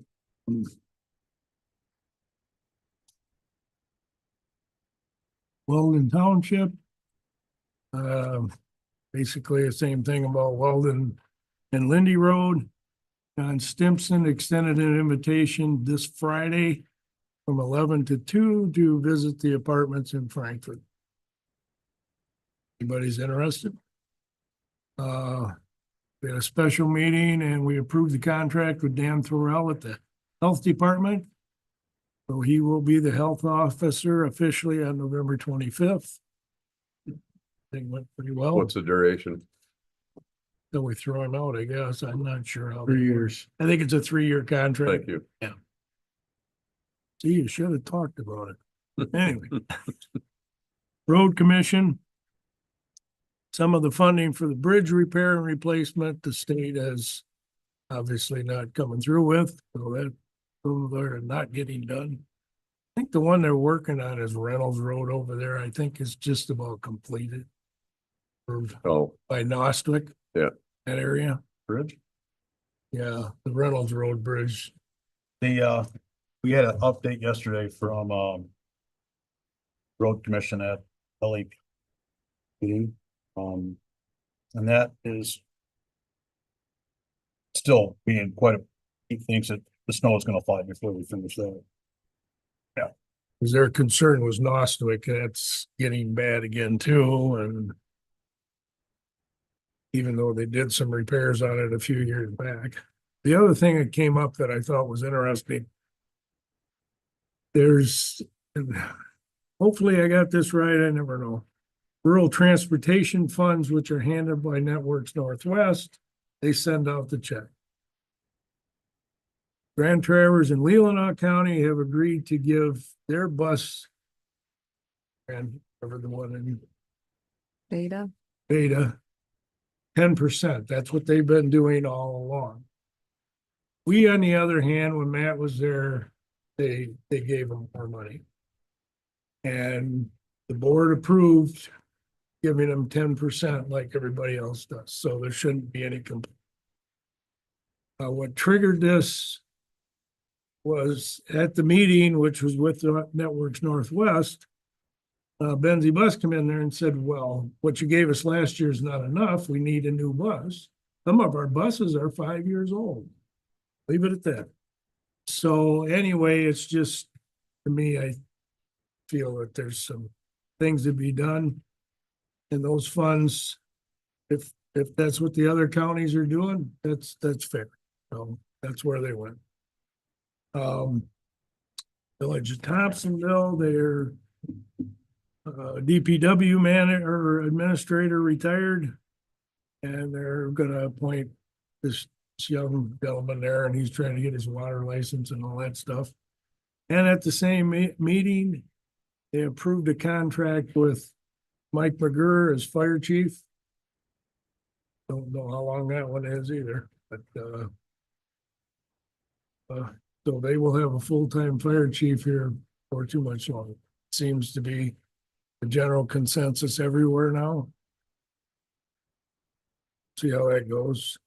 Village of Alberta. They're still looking for a clerk treasurer. The last one is left. I'm not sure exactly ever. And the one thing that really stuck out to me, everybody knows where the life-saving station is. Right? Absentee ballots have been dropped off in the mailbox there. This early voting has just either totally confused people because the village building is over on the other side of town. I'm just thinking, how many of these things are we gonna be missing because people didn't fully understand where to drop this off? I'm just bringing it up to cause more grief, I guess. I don't know, just so people know. I just thought, wow. And I believe that's about all I've got. questions, for Gary? Yeah, Gary, are they dropping them off in a US postal box? I'm sure on the side of the building, there's a mailbox. And Okay, there is a ballot box at the village hall. Sure. That they put up, and I worry about that, because how many of these Yeah. things are gonna get dropped off? early voting though, you can put them in a US post box too. You don't have to bring it. Yeah, That's but just this an is a option. delivery box. It'd be like one on your house. Oh, I see. It's not a Throwing it in there. standalone It's mailbox. it's not a drop box that the post office picks up and mails. So I thought, wow, here we go. So two subjects, Gary, if I could. I understand that the state is gonna do some subsidy for the cherry growers in Benzie County, the sweet cherry growers. And also I understand that there's funding that's coming out for those that would be willing to do alternative products, agricultural products. Do you know anything about either one of those? Offhand, I haven't got anything from USDA yet. Usually they send you stuff. I didn't have any sweet cherries, so I didn't get in that mix, but I see they are offering. My concern is it gonna be low income loans? If you got a product that's not making money, paying off loans is not a real productive possibility. So I'm not sure. I hope they help these farmers out. Cause the sweet cherry crop this year was all got put on the ground or thrown away, so it's a shame. Alternative products, are they working with the? Yeah, I don't know the whole thing, but I would think you'd be working with the processors to develop. I will get on my soapbox while I'm here. I have been extremely disappointed in the cherry marketing order. They're not out selling products. They're figuring out ways to cut production, and that's not how you expand your horizons, I guess is how I look at it. And I wish they did hire a different firm to do the marketing this last year, which I hope is a step in the right direction, but my objective is you figure out a way to sell more product, not less. And don't tell farmers, put them on the ground after you raise them. That to me is counterproductive, and hopefully they'll get some good people in there eventually. I don't know. But it sounds like growers in Benzie County may get some assistance on the sweet cherries. What I read somewhere, Leelanau paper, they were kind of looking at Grand Traverse, Antrim, and Leelanau County. But we were thrown in the mix, kind of on the bottom end of it, so I'm not sure. I'll get something from USDA most likely. Because Benzie County actually was identified even before Leelanau County was. So But I know what article you're referring to. And I'm just curious, because you mentioned a couple times about terms of employment contracts. Katie, am I remembering right that in the state of Michigan, or maybe federally, a government employee, you can't have more than a 3-year contract with them? Yeah, that's specific to county administrators and city managers. I'm not sure if it extends to health, but it may. But yeah, it's a 3-year maximum. And if it's done in an odd year, then it's a 1 year. Yes. But I'm not sure if it extends to health related. I just know for county administrators and city managers specifically, yes. Because I'm thinking that's how we arrived at a 3-year contract Yeah, for the health officer. that could be. In case anybody's interested in. There is Okay. exceptions to that rule depending on the authority. So down in the Detroit area, they actually have a county executive and that doesn't fall under that statute, but an administrator does. And there's some our county nuances to it. executives elected, Not always. not all. Yes. Gary, I have one question. When you brought up the road commission, there is a schedule for bridge repairs. Yeah, and they submit every year critical bridge repair. Mhm. And So in basically, my district on the south side of Lake Ann, there's Maple Grove subdivision, and it encompasses quite a few, but this particular part where there's a bridge that crosses the Platte River internally, not out by Reynolds Road. And there's about 20 residents that live on the backside of that, and that two culverts are failing, and the road commission is aware of it, but there's concerns with those residents that if this thing goes away, there's no way to get in or out. And that's a pretty good concern, and they don't feel any movement from the road commission. So, funding, so. well, I understand that, but You know, it's extremely expensive to repair any type of bridge. A minimum, they're looking at $1 million for most of them. Oh, sure. Or, yeah, they just want some type of reassurance that they're on the list and that it's gonna get some attention, because I suggest they if the come bridge to is me, out, we know what happens when the bridge is out. you Right. know? But if you talk to those folks, have them come to one of the road commission meetings. Voice their concerns, because they do have lists. Mhm. I don't know where everything is, but. Well, I know yeah, that. I understand. And it's the same thing with that Northwick Bridge. If it does go or they condemn it. Mhm. Most likely they're gonna have to drive almost to Traverse City and back around to Beulah. But there is an alternate way to get out of there. Yes, but there is now. Right. You can get out. You are not completely Mhm. stranded if it gets collapses, so. All right. Any other questions for Gary? County Administrator. Just a few things for me. Been busy the last couple of weeks. I went to Colfax, Elmira, Village of Lake Ann, and Crystal Lake meetings over the last 2 weeks. All were great meetings. Everyone was happy to see me. Colfax Township expressed that they'd like to see more Benzie County representation from EMS and police, and so I'm letting that be known. But great meetings, great people out in our community. I spoke to them about the millages and why they're important. I also let them know that administration's door is open if they ever have questions and those sorts of things. So that was pretty fun, actually. Some of them were very fun. As Tim Get too indicated, excited. we met with the Village of Honor regarding the Corridor Improvement Authority. They're looking to create the authority from one end of the village to the other end of the village along the highway there.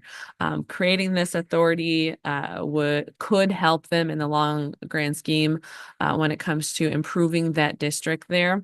Corridor improvement authorities are similar to DDAs in their makeup. And so there could be TIF down the line. They would create an authority board who kind of talks about and plans for the future of that corridor. And so they are going to be bringing forward on November 12th for this board consideration to support that endeavor. They've been talking about it at the village for quite some time, is my understanding. And it seems that the general consensus is that most everyone's pretty supportive of this idea and improving the corridor there in Honor. And like Tim said, they've also been working with Benzonia. Benzonia too is looking at a similar type structure. They're just further behind than where the Village of Honor is in their process of creating this authority. Right. Crystal Mountain. I was at Crystal Mountain last Monday, and Crystal Mountain hosted Merit and the Michigan Broadband Summit, as well as the MyHigh office. So it was a whole 2 days all about broadband. I served on 2 different panels related to broadband while I was there. And it was amazing to be amongst hundreds of people who are focused in on broadband and broadband expansion and telecommunications. And everybody wanted to speak to somebody from Benzie, because Benzie really is leading the charge for rural broadband expansion. We've done some really creative things in our partnering and collaborations amongst the community that people really found intriguing and wanted to know more about. And so I told the story of broadband at the conference, and everybody was really excited to hear the story. So great conference, a lot of great momentum in Michigan in general. We're one of the few who have been told we're most likely receiving the Mitten grant. We're lining ourselves up rather well for the BEAD grant. We're putting a lot of pressure on Mercury. I talked to Ben Feynman with the NTIA about Mercury and how they're really dragging their feet. He gave me some inclination that there's a good chance they're going to be relinquishing their addresses in northern Michigan, which would free those addresses up so we can put them into our BEAD application for that funding to hopefully expand broadband there. Obviously, nothing definitive, but he did kind of incline to me that there's a good chance they're going to be relinquishing their properties in northern Michigan, which would free up those properties for other funding. So really good conversations while I was at Crystal Mountain. I was happy to be there. MNP, Materials Management Planning. As you know, we've created this regional team for materials management. We are trying to schedule a meeting into November of our initial meeting of the group. I will let you guys know when that meeting is scheduled if you want to attend, but don't feel like you have to attend because we do have Benzie County representation, as well as I will be there. Again, like broadband, we are leading the charge for regional materials management. We reached out to Eagle and asked for, draft bylaws for our committee. And they're like, oh gosh, nobody's got one. Can you guys write them? You know? And so we're the template for materials management regionalization. So very cool. But we'll get started on that in November to really just get the first conversation going and the game plan as to how we're going to be moving forward over the next 2.5 years regarding materials management. Yesterday we had the School and Youth Resource Officer Committee meeting, great meeting. I spoke with the superintendent after the meeting about just some different ways. Rebecca and I both harped that if there's funding that comes along to support SROs, we really want the school to try for that funding and to use us as a resource to help get that funding. It was made very, very clear, and they both said absolutely. And so we're still looking for more ways. We all recognize the importance of the SROs and that we probably could have 6 of them in our county instead of 2. And so we're really working through that to find funding sources and to work with the school and let the school know that the county is very supportive of the School and Youth Resource Officer program. And, you know, whatever we can do to build that program even stronger, we want to do, because we all recognize that our children are our best commodity in this community. The Road Commission open house, though I saw Gary had it in his update, the Road Commission open house this Saturday from noon to 4. If you want to come down to the Road Commission and just check out the property and the future plans, if the bond does approve. I had an on-site meeting with the folks from Spicer Group as well as Parks and Recreation folks at the Crystal Lake Outlet, working through that process. Eagle was there as well. That project is moving forward. There are multiple renditions of how that park could look. And so that is coming before the Betsy Valley Trail Management Council soon to kind of rank and decide how we're going to move forward. The on-site meeting was important because the Eagle representation was there, and Eagle kind of gave us the lay of the land and let us know what is going to be appropriate and what's not going to be appropriate, because there is some wetland there. And so they really walked through the property and said, you know, this isn't going to work, but this is going to work. While there, I identified that our signage for the dam is in need of replacement. So I'm working on getting new signage as well down there for the dam, because you can't hardly read it. And we really need signs there to protect the liability of the county. Betsy Valley Trail RFP for the paving from Beulah to Case Road. That RFP has been approved by the DNR. And so now we're waiting on one signature from Scott Slavin, and we'll get that RFP published. So hopefully we can move forward with that project as soon as spring comes around to pave that portion. So, but the RFP has been approved by the DNR. So good stuff there. We had an EMS staff meeting, and we're holding those quarterly mandatory meetings with our staff. Just really talking through with EMS. In a lot of ways, our EMS staff kind of feels, you know, they're off on their own island because they're not in this building, they're not on this campus. And so we're trying to really work through that and make them feel part of the team, work through some things, because, you know, EMS is a touchy subject in Benzie County amongst the other agencies, just working on a lot of that communication and team building there. So far, the staff has been really excited and thankful for those meetings. On November 8th, we will be holding CPR training for staff and commissioners if you'd like to come. November 8th at 9:30 or 1:30. This is a 2 to 3 hour training, depending on how large the class is. And so if you would like to come to that CPR training, please let me know so I can add you to the list. There is a limit on how big the classes can be. We do have many open positions here with the county, so make sure to pay attention to the employment opportunities page on our website, maintenance manager, IT, paramedics. We have various job postings, so please spread the word on those. We'd like to get those filled. I was asked about an update regarding the sheriff's vehicle take-home policy. As you know, in the contract, it talks about personally assigned vehicles and how they should not leave the county line. The sheriff's office is working on a policy, as they stated to the collective bargaining group and our attorney, that a policy would be formulated regarding the take-home vehicles. We have quite a few staff now that live outside of the county, and so we are working on a balance for that. And so when the sheriff has that policy together, we'll bring that forward. So grants, as I gave an update on 2 grants, grants as a whole in the county, we talked about what is the need for grants in the county, and is it a grant position here, or is it a grant position that serves all the townships and such, or do we contract for grant writing?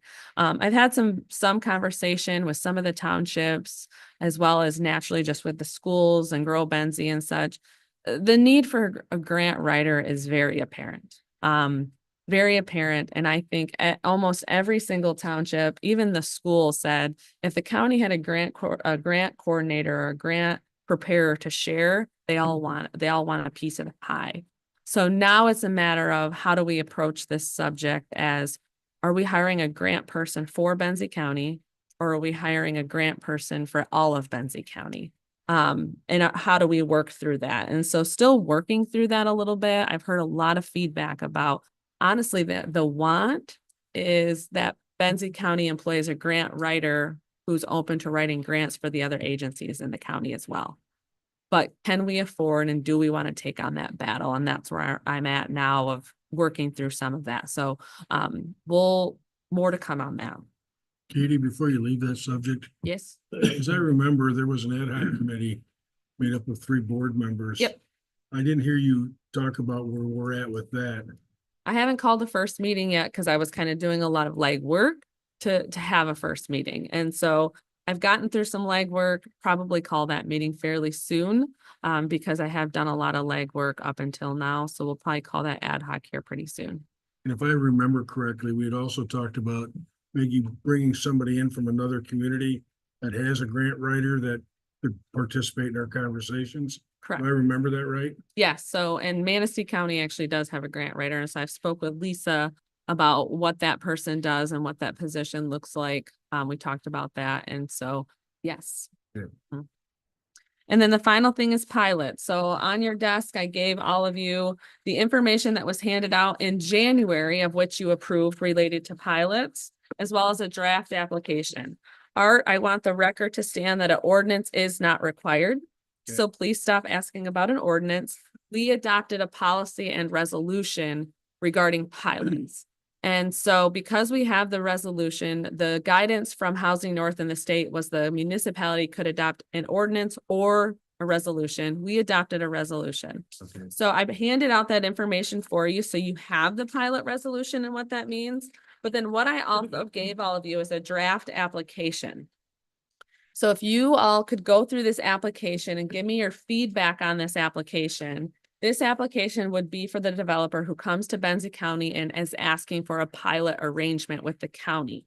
Now, you know that there's a local municipality city policy as well, that they can go through the cities and townships, but then they can also come before the county for a separate pilot.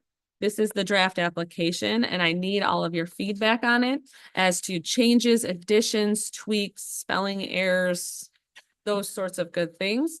Once that application is given the green thumb, we'll put that on our website, so that's made available. I haven't heard of anybody even talking about asking for a pilot through the county. Now, I think, Gary, you said something about John Stimson potentially. But I have not heard anything from anybody wanting to even approach the county for a payment in lieu of tax relationship. So if you know of somebody, let me know so that we can reach out to them. But as it stands, our resolution, which is it's a policy, stipulates the relationship on how we will even consider pilots. And then this application would get us into the details, which would then once the application is put together, we bring it forward to the Board of Commissioners to work out any additional details. And then this board would have the ultimate say on the pilot relationship, the length of it, and what's being considered in the midst of that, municipal services agreements versus not, versus we would work through that. The county treasurer is also involved in this process because pilots, as you know, is related to tax payments, and she manages the tax payments. So the county treasurer would also be involved in this process if it were to come forward. Katie, when do you want this feedback? When's an ideal date? The next No. few weeks, there's couple weeks. nobody hammering at the door. I don't even know of anybody in the WIMS hammering at the door. So it's not, I don't need it tomorrow, No. next couple of weeks. Okay. Mhm. unless somebody knows of somebody waiting in the wings. Well, Katie, I've been talking to a for-profit developer Okay, and, but I purposely haven't, been very assertive about this because I kept referring to the ordinance. So I appreciate the clarification. mhm, So there may be some opportunities perfect. because I'm looking for hooks to bring these people in. This application, did you get this? Is this in use somewhere else already? Yeah, that's the policy I created for the pilots in Traverse City. Okay, So I emailed and said, hey, can I get that application? so this has already been reviewed by somebody else's legal counsel? Yep, Orange Triple Locked would have reviewed that for the city but it's old, so that's the actual application I did when I was at the city. So our legal counsel may have some tweaks to it because it is a dated document. So the majority of us, if not all of us, really don't have the background or experience to tell you whether this is an appropriate application or not. So literally, we're just reviewing it for grammar and punctuation. Yeah, and it's helpful too, because even like the one pagers for the millages, all of you looked at them, my whole staff looked at them, and then I go to a township meeting and they're like, hey, there's a word spelled wrong. Okay, So the more the better to try to overcome any misspellings or grammar, or, maybe the flow's off. You as a lay person, maybe the flow's off and it's too governmental. Maybe we can change that around too. and I understand that, but more importantly is how effective, how useful is this application? Mhm. And what I'd like to do is, I have relationships with developers. Great. I'd like to put this out to a couple of them. Yeah.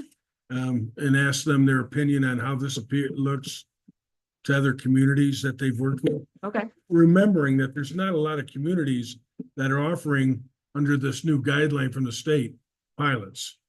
It's almost always tied with Mishna and their document looks different. Correct.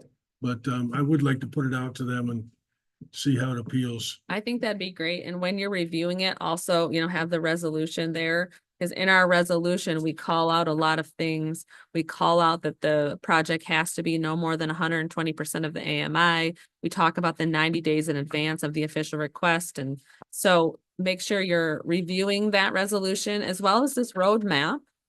This roadmap is really helpful for folks who maybe want to apply and go down this venture. And this kind of gives them this is what it's going to look like.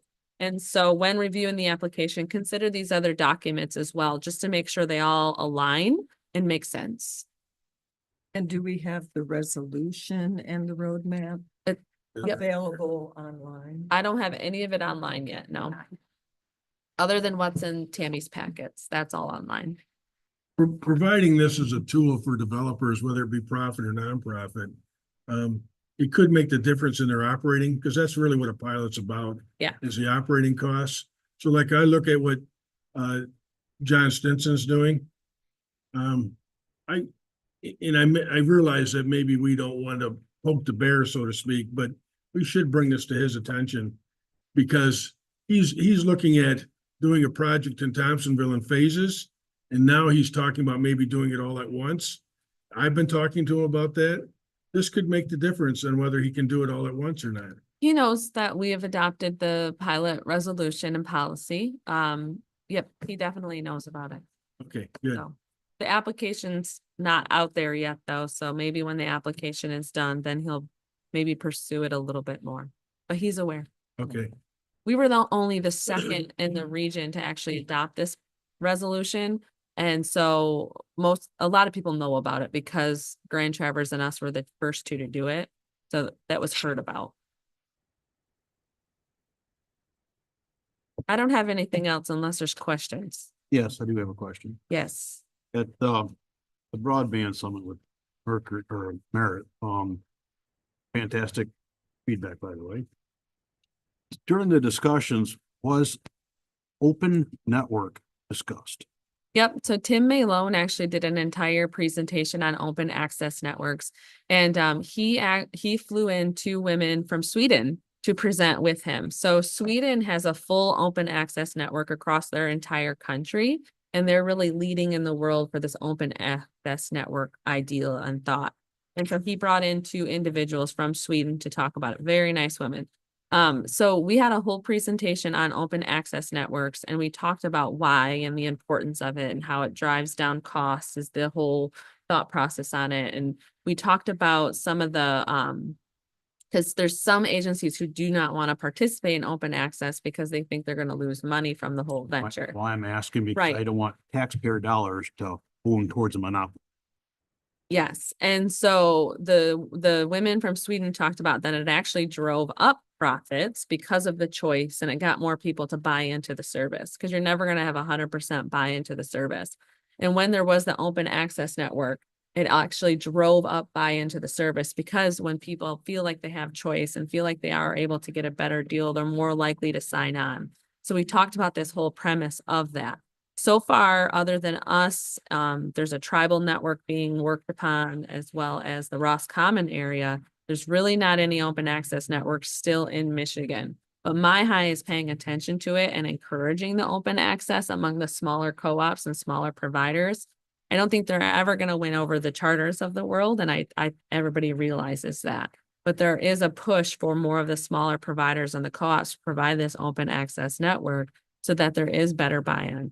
Michigan has a goal of everybody being connected, and that's one avenue to drive that connection number up is by offering this open access. So they focused in on why that's important and why smaller organizations should move towards that. The open access concept has even opened Merit's eyes, and Merit is looking at partnering with the Cherry Capitals of the world so that they can provide some middle mile service on an open access avenue to help drive up the subscription rate in Michigan. I hope it catches because that is gonna help a lot of people, I think. Yeah, the entire country of Sweden has an open access And broadband Estonia. network. In Estonia, okay. Yeah. So that's where it's being based off from. Tim's model is after Sweden. The website that he was helping to build, the folks in Sweden were helping him build that website and build the model online to help him through this venture. Katie, just one other follow-up.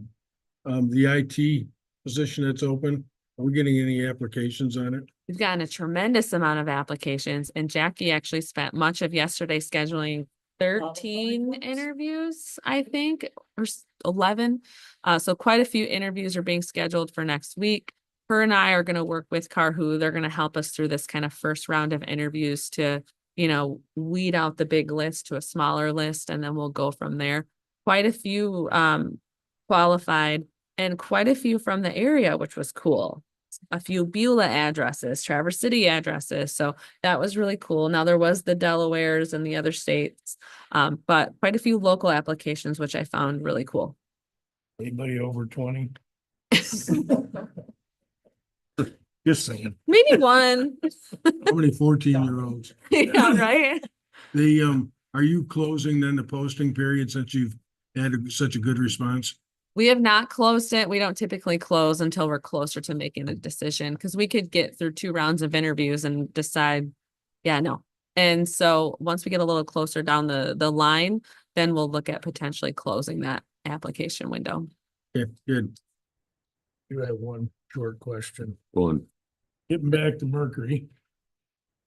If they do relinquish their thing, will the RDOF money disappear or will it go to whoever gets the area?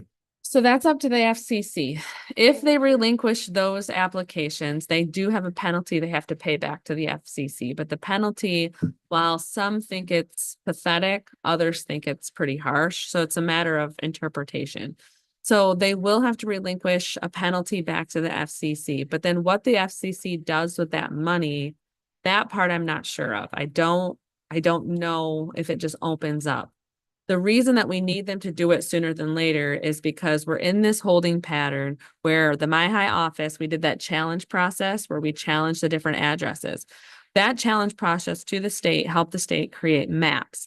The state has to submit those maps to the NTIA and the feds to determine the eligibility of addresses for beads. So it's all a holding pattern.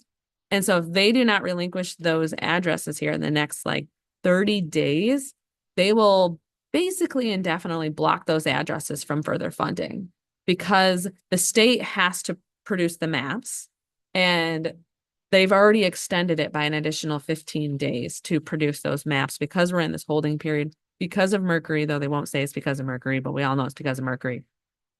And so there's a lot of pressure being put on them. What the FCC does with that funding, I don't know how they'll dole it back out.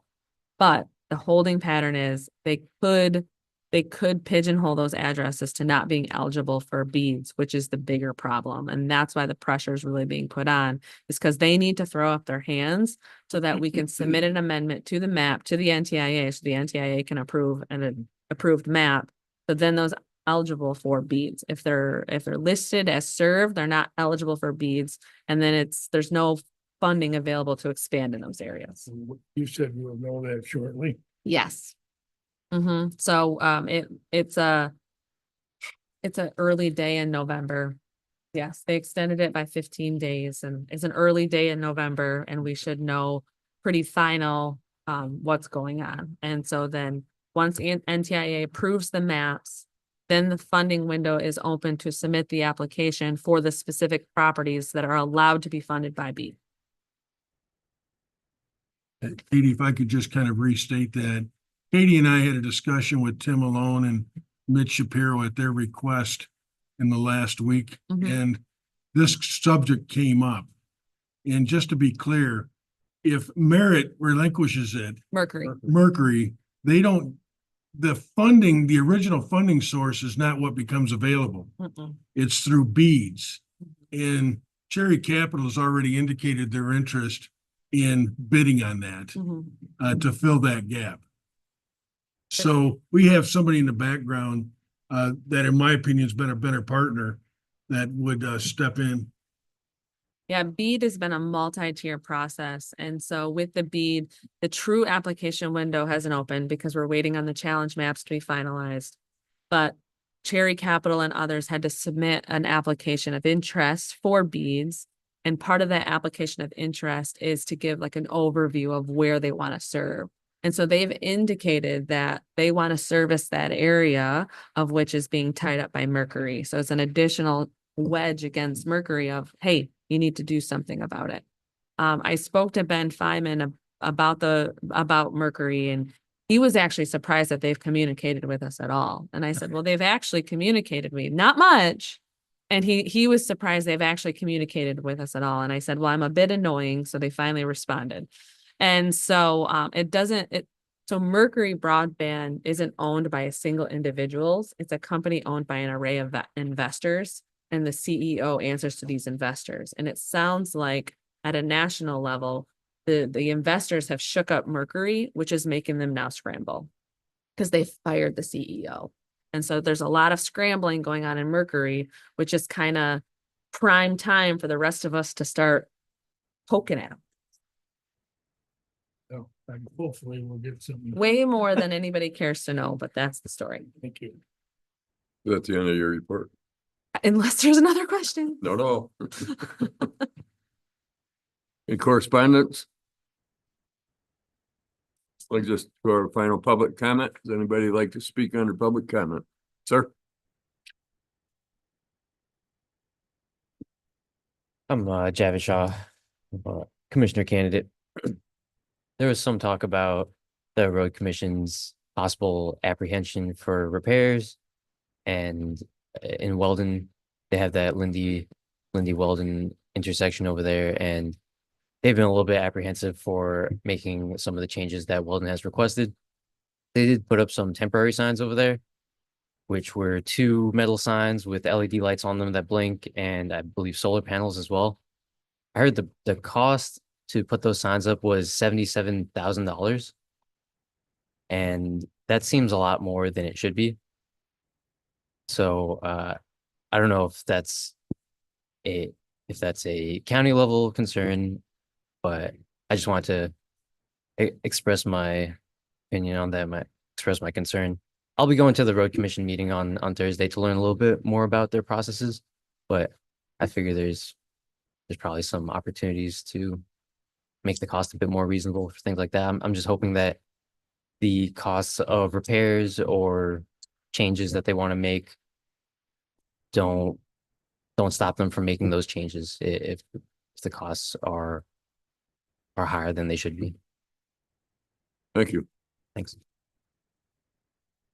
Any other public? Looks like it.